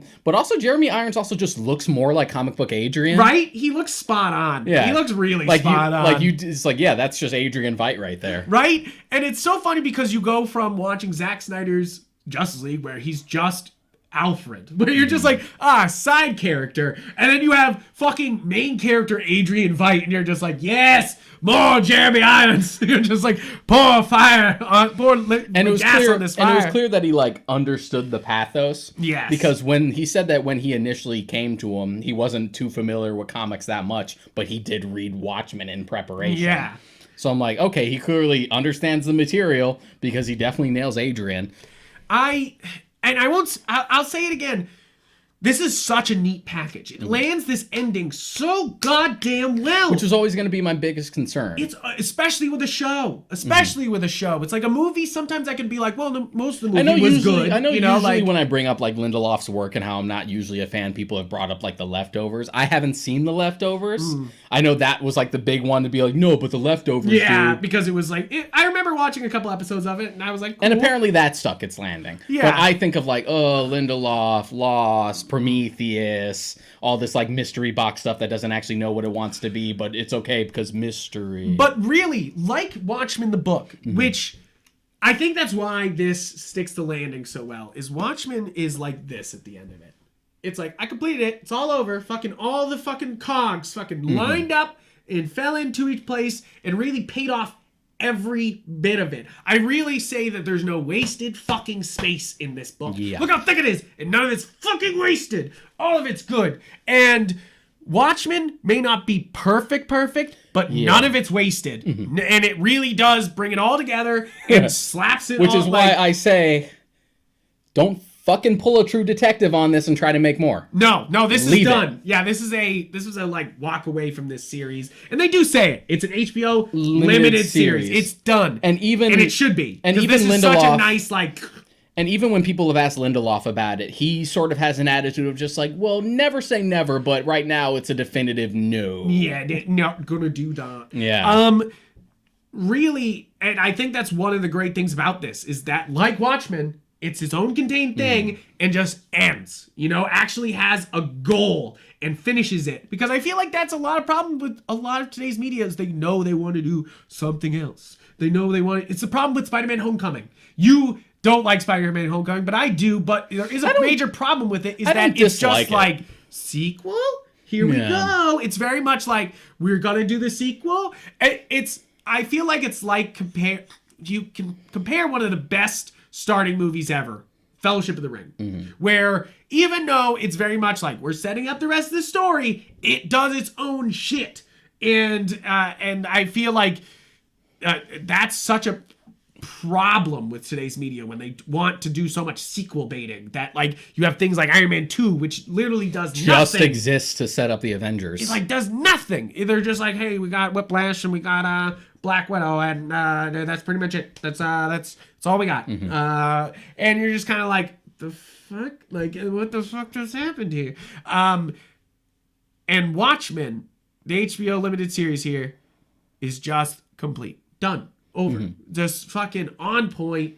Like, every little thread is put together. And it's funny because it's all, and of course we already said spoilers, but it's all Will Reeves' plan. It's funny because it's like Dr. Manhattan seems like, and it's another like underplay is that in this you think that Dr. Manhattan's the architect and really Adrian Veidt is, and in Watchmen 2019 you think that Dr. Manhattan's kind of pulling the strings because they kind of allude to it, like the car going up in the air and coming down, like a lot of like, oh man, is Dr. Manhattan involved with this type of things? And then it turns out, no, it's actually all been Will Reeves and he's played everybody. Yeah. And I love that. And also Madame True. I love that because what they say in Watchmen about Hooded Justice, and what they bring up about him, because really it's so wild, like, because he is this like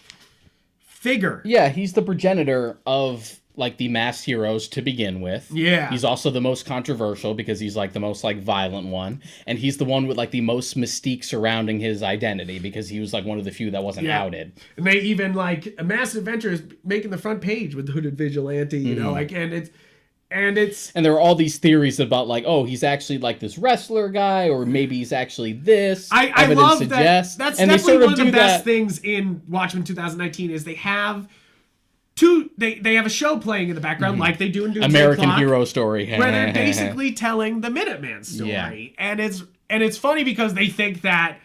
And it's funny they get it right, but they think Hooded Justice is gay. They're like, oh, he's just a white gay man who, fighting back against gay stereotypes. But, like, in reality, he was a black gay man, and he was hiding his identity the whole time to not get caught. So and I love that they're not afraid to, like, show the more problematic elements of, like, his involvement with the Minutemen. Yes. Like, how...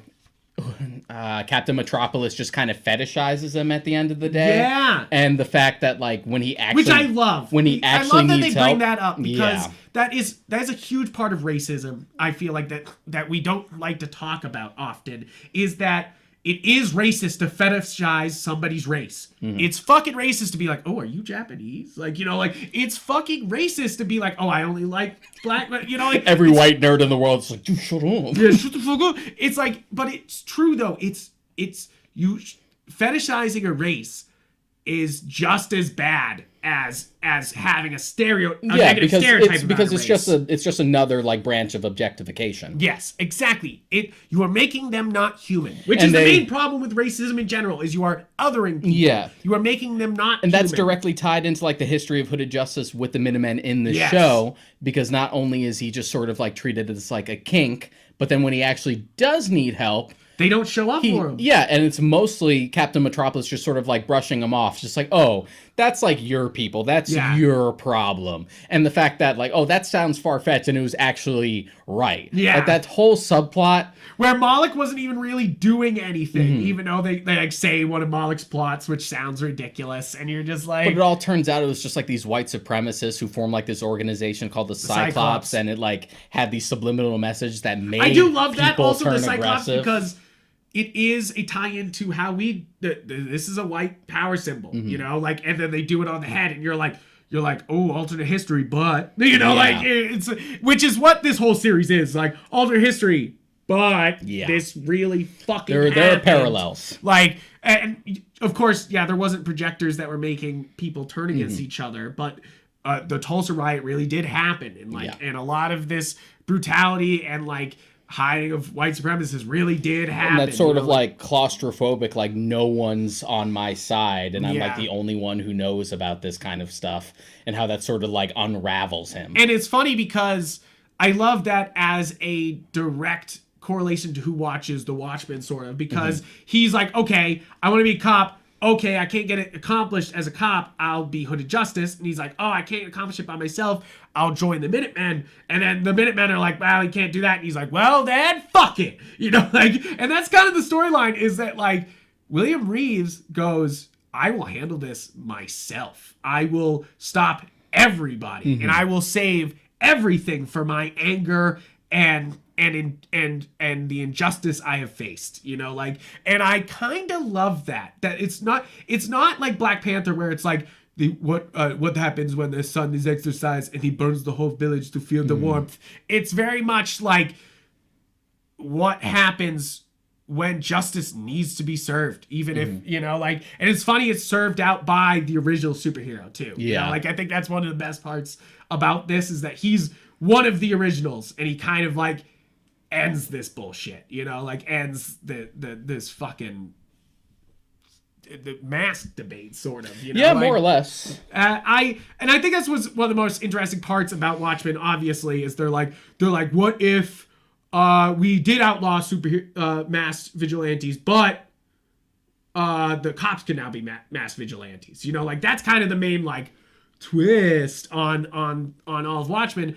But it really says a lot when you're doing that. When what happens when vigilantes just become cops, and what happens when the cops can do whatever a vigilante can, and that really is shown off in the first couple episodes, where Laurie Blake doesn't really give a fuck about them, like basically denying these people human rights, and torturing them and fucking like, and yes, they're racist, but you're like, that's fucked up. You're basically and even on like her old side, she doesn't like care about like the flamboyance of like superhero stuff anymore. She's just totally over it. I love that scene where she basically takes down Batman is in the first scene. You're just like, love that. But also I love Laurie Blake as a compass in this, where it's like you're like, oh, she's old Watchmen, but this is the new universe, and what happens in this new universe. And you sort of and you also see like the modern equivalents to characters. Yes, like you see a lot of Rorschach in Looking Glass, just in a different way. In Looking Glass, and a little bit in Red Scare, you know, like a little bit in what Red Scare is, and Pirate Jenny is the other superhero. Yeah. You're like, oh, okay. Like, it's funny, though, because how uninspired the cops are at being vigilantes, which is, I think, also an important part about this, is that vigilantes have a mission, and they, like, you know, like, and they, like, change to do something for a higher power, you know, sometimes, you know, obviously. But what happens when a vigilante is just a cop and it's a job?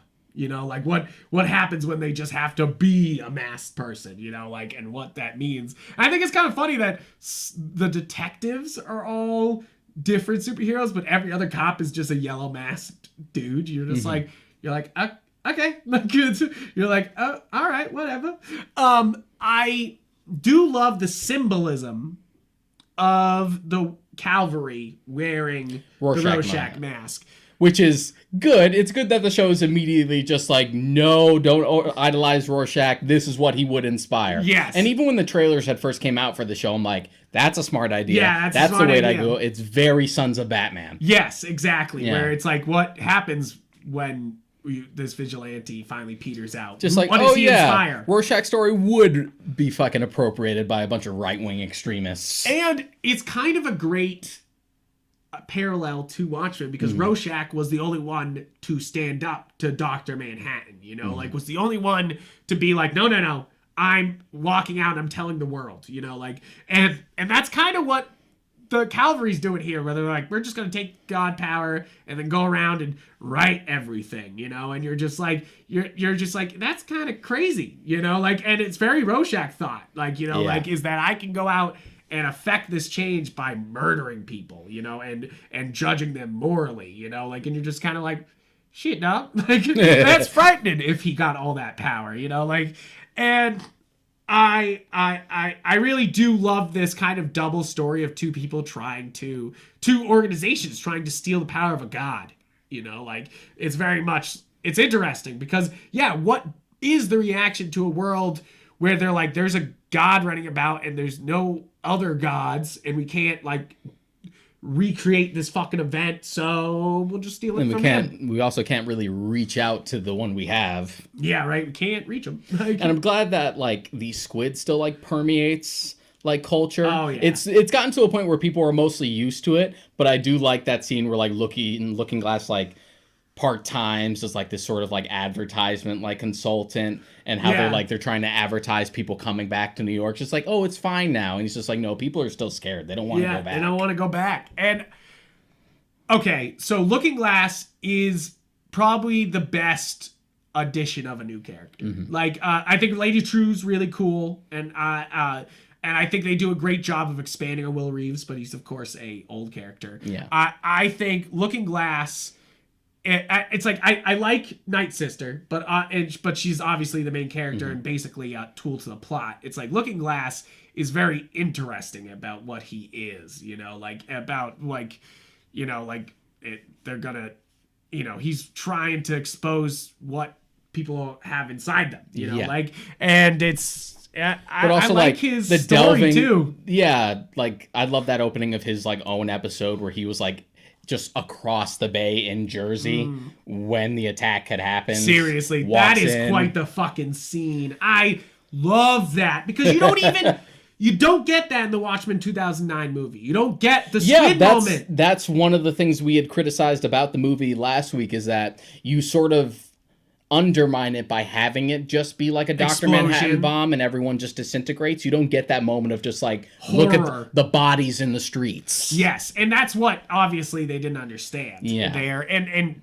Watchmen 2019 gets it. That this is the horror of it all. That like everybody around you is dead if you survive this, you know, like and how that would break you, you know? And the fact that like his mask is made out of a certain material that's supposed to like deflect like psychic energy like that. Very tinfoil hat. Very tinfoil hat. And the fact that he's made his mask out of it, it's like in a hat. It's all over his house. It's everything he's worried about. He's always prepared for like he has like a doomsday bunker basically. Yeah, it's kind of like Rorschach where he's like he knows the end is coming the whole time. It's very much like the modernization of like, this is sort of like our modern equivalent to Rorschach, but also it is very much a different thing. Yeah, very much a different thing. And I like Looking Glass because he is one of the only guys trying to do the right thing other than Laurie Blake. I also, feel the like, mask is dope. Yeah, the mask is, first off, dope. Yeah. It's crazy they were even able to film with it because you would have to mask out cameras filming onto it. Crazy. I'm sure like part of it might have just been like CGI, but it looks good. That definitely helps with reflection, but it just looks great. I also love Watchmen here for how many practical effects it does often. Yeah. You know, very, very practical. Because when they do break out the CGI, sometimes it doesn't look as great. It's very much, I think that one of my main complaints about this show, which I don't have much to complain about, it is great. It's so good. It deserves every Emmy. Like, fuck, please. Watch this show. Dr. Manhattan doesn't look super great.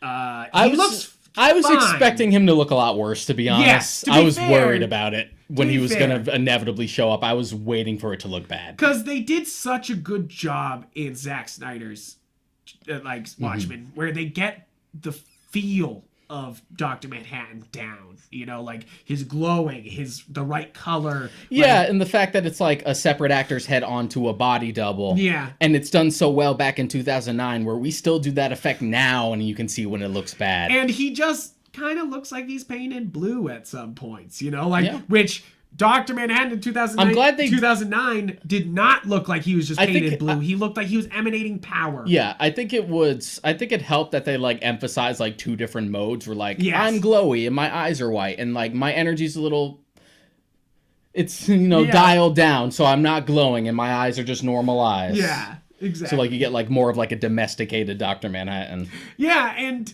I do love that twist. I think that's one of the best. There's lots of twists in this. Yeah. There's like, what is Adrian Veidt doing where he is? Where is he? You know, like that's obviously one of the big questions. Where is Dr. Manhattan? Is he really on Mars? No. And also like confirmed it. What's with Angela's grandfather? Oh shit, he's the Hooded Justice, which I like caught just before they did the reveal. Really? Yeah. The moment that the cops tried to lynch him and he has the hood on, I'm like, he's fucking Hooded Justice. No, I knew the minute he was standing under the tree with the noose. It was funny because I was like, who could be old enough to be like, doing this? And I was like, I was like, who did Justice? It was just like one of those things where I was just like, oh shit.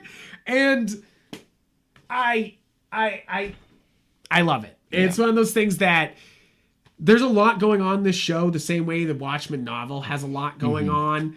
And they handle it all really well. Because, okay, so let's talk about Adrian Veidt's thing. Yeah. So he is keeping the lie going for a long time and even kind of like sets it up to do his thing when he disappears. He has like this whole machine that like sort of sets up like random like baby squid drops like throughout the world. It's all like randomized as to when it's going to come. But he's kind of upset and disenchanted because nobody sees him as this big hero, obviously, which is not part of what his plan was. I think it's less that and more just like the disappointment of just like, you guys had every opportunity. I set the foundation and you guys just aren't taking advantage of it. Yeah, he's like, it's kind of like this grumpy grandfather, like, I set you up and you fucked up. Yeah, it's like, sure, we avoided like nuclear holocaust, but like we were supposed to also like evolve after like, this. Take steps forward. And we're just sort of more or less how we started, just things are a little different. Yeah, and he basically asks Dr. Manhattan to send him to what Dr. Manhattan's been working on since the end of the Watchmen novel,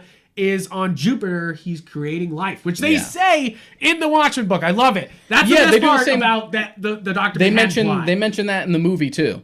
Is that like they're just like, I'm gonna go create some life of my own, and he literally does that, and then and says it's basically a paradise, and then sends Adrian Veidt to it, which I think is such poetic justice. It's so funny because Adrian Veidt doesn't see it as like Dr. Manhattan showing up and being like, nah, you should be you deserve to be sent to jail, basically. You know, like he basically shows up again. Is like, yeah, I don't have to kill him myself, but I could put him somewhere. You know, like, and I also kind of love the, you know, like, that's the best. I was saying earlier that, like, there's where you think Manhattan's in charge and then he's not, and there's so much of that going on in this Watchmen where everyone has their own plans and then the plans fucking collide onto each other. You know, like, and you're just like, oh shit. Like, and it's even funny because even Night Sister has a plan. Sister Night, sorry. You think that the whole time she's just kind of reacting to things, you know, like, and just kind of like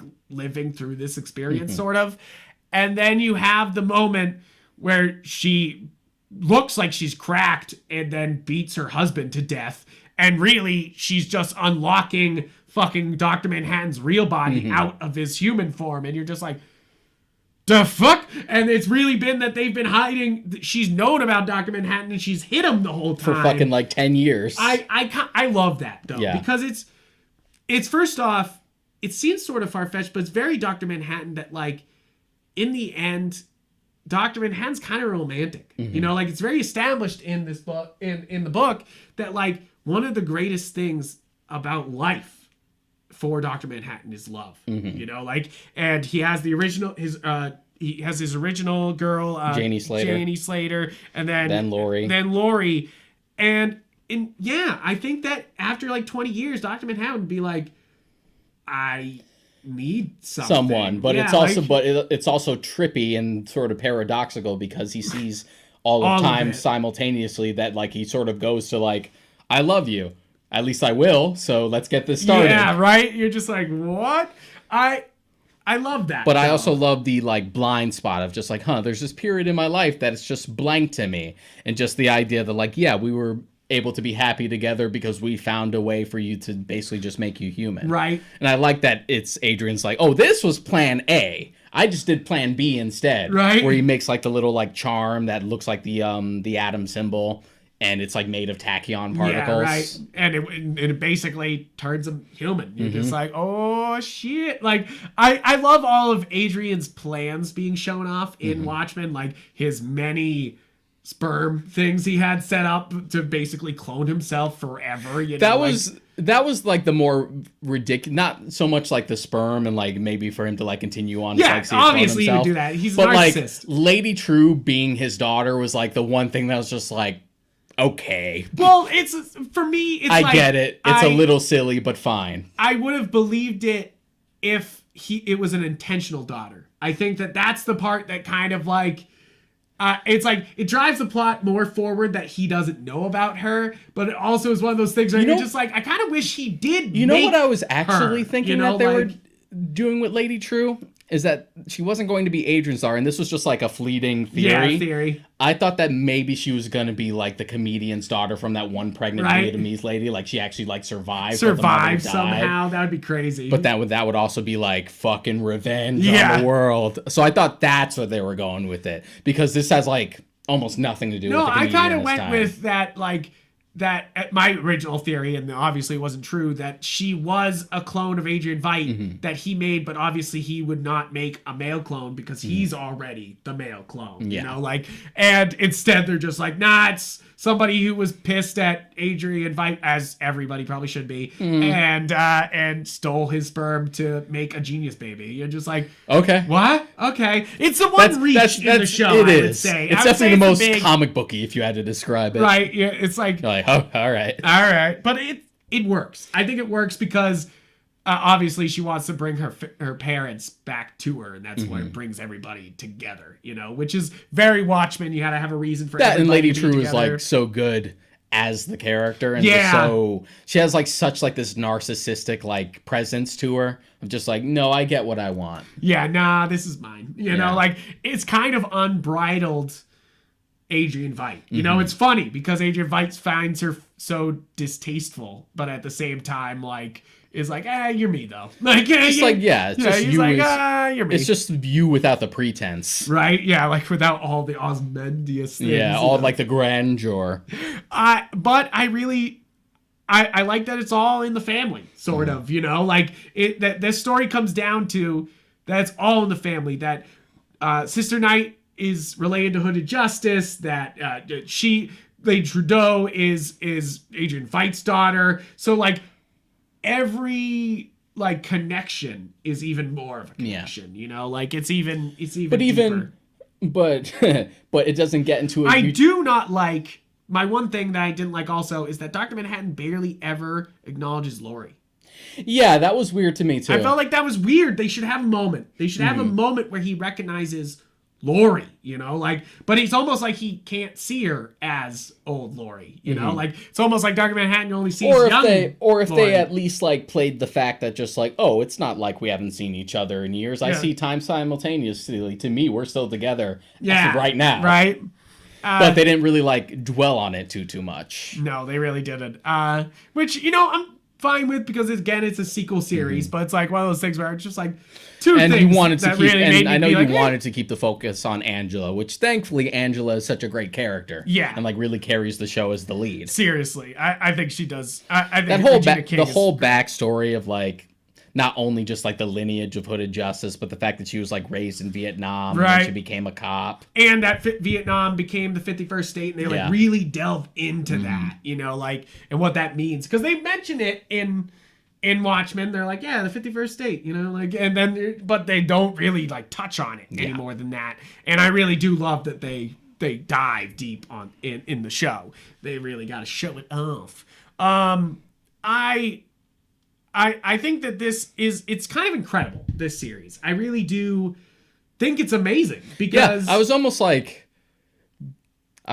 it begrudgingly by the time I was done, where it's just like, well, how dare you be this good? Yeah, it's like, really though. Well, hey, where do you get off? Where do you get off being this good? It really is though. Like you sit there being like, damn, this is great, you know, like it's one of those things where you're just like, sure, maybe Dr. Manhattan doesn't look perfect, and they, you know, there's some things I have nitpicky with, but overall, this is fucking great. This is one of those like golden age of television shows, and well, I didn't fucking watch it, you know, when it came out, and now that I have HBO Max, I'm glad I fucking watched it. I love how no adaptation or continuation of Watchmen is afraid to just fucking show full frontal on Dr. Manhattan. Right? Even Doomsday Clock, which is a DC comic, is still just like blue dick. Here's a dick. Like, and I love that they even joke about it. It's just like, whoa, cover your eyes. Cover your eyes, right? I love that though. But especially in Watchmen, they're like, it's HBO. You're gonna see his full dick. You're like, welcome to HBO. We're gonna show you a dick. Like that's HBO's MO. My only question is just like, did you guys CGI that, or did someone have to go in and paint that articulately? Who's the dick artist here? Who's the dick artist? Where can we find them? We just want to congratulate them. I just have some questions. We just want to congratulate them. Oh my god! I'm sure that was awkward. Yeah, right. You're like, Jesus Christ. It's kind of funny though that they address it though. That like, because I was thinking that I was like, did Dr. Manhattan appropriate a black man? You're like, that's kind of fucked up, Dr. Manhattan. And and I'm glad they do address that. They do address it, and like, and how, and like what it means, and like, you know, it's not just like, now he's black, you know, like they're like, no, this means something, you know, like, and it's kind of his surrender. And man, that actor has been in so much lately. Cal, he's so good. Yeah, the guy who plays Cal. His name is even one that I struggle with. I think it's Yahya Abdul-Mateen. Yeah, geez, yeah, I think you're right. That sounds right to me. But I haven't like bothered to like look it up. And of course, you know him as Manta. You know him as Black Manta. He's in Black Manta. The first thing I ever recognized him, I think, was the Get Down, because he's in that too. Yeah, Trial of Chicago 7. He's in a lot of Us, stuff. right? He's in Us. I forgot about that. He's been like really making a name for himself. And he's in The Greatest Showman. Like, the guy's good. Yeah. The guy's and he's. The thing is that I complained about Dr. Manhattan being painted blue, but really he's really good at being Dr. Manhattan. Like, I think one of my favorite scenes in episodes is the scene where they meet each other and they're talking. I was about to say that, and I actually like that they keep the original Dr. Manhattan face ambiguous. Yeah, right. So you can keep the focus on like his new body. Really, like I like that a lot. That they're just like, nah, don't, you know, like it doesn't really matter, like, you know, because that's not the face he's showing here. And I I really enjoy that. I mean, I've said it before that like my favorite chapter in the original book, that's also my favorite scene in the movie, is Dr. Manhattan's origin that like jumps back and forth through time. I love that shit, how it all comes together and it's all cohesive and understandable, but you sort of get like that mess of like, I see all of time and perceive it simultaneously. And that's another one of those. Yeah, they really it's just like, get it down. It's just like, yeah, I love you. We just met. It's just like, but we haven't though. Just like 6 months from now, we're gonna have a fight. You're like, what? Yeah, what? I love that. See, because it's funny because that's why I call this show almost romantic. Mm-hmm. Like that's the part that I think that Alan Moore probably would have been like about. But it's also it's great. You know, like it's such a great scene that I don't really care. You know that it's sort of romantic. And again, it's also critical of Dr. Manhattan in other ways. Yes, like the fact that it ends on like. Oh, that he could have done more. His power, he could have done more. Which is true.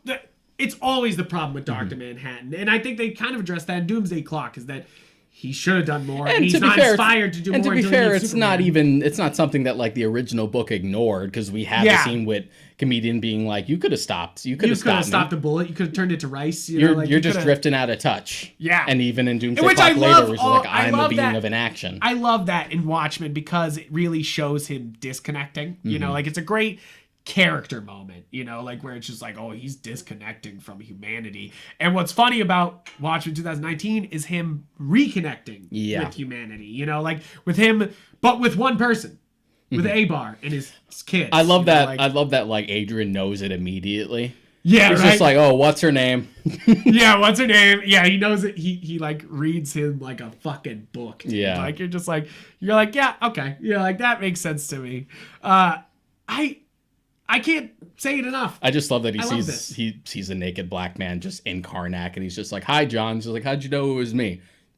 Just like, you're the only person who would just show up in your birthday suit like this. I can't say it enough that this series great. The cast is fucking amazing, so good, and the writing is really good. Like it really brings you in and shows you a universe. And I think it's interesting that both like Doomsday Clock and this effectively end with Dr. Manhattan dying in some way. Yeah, it's very interesting that they kind of cut those series in that way, you know, like it's over. And they both have the parallel of just like, yeah, he's dead, but he lives on through someone else now. Yes, exactly. Which I think is interesting because that's not something said in Watchmen, that he would pass down his powers sorry, Watchmen. Is that he never really says that he could pass down his powers, you know? Like, that's not really his thing. Oh, no, I scratched it. It's okay. It's not too bad. But it's just the top of the pages. Yeah, just the top of the pages. Nah, it's not whatever. It happens. That's how you know a book is loved. It falls off things. But it's one of those things that I just couldn't believe it. Yeah. I literally was just like, this shouldn't be this good. This shouldn't be.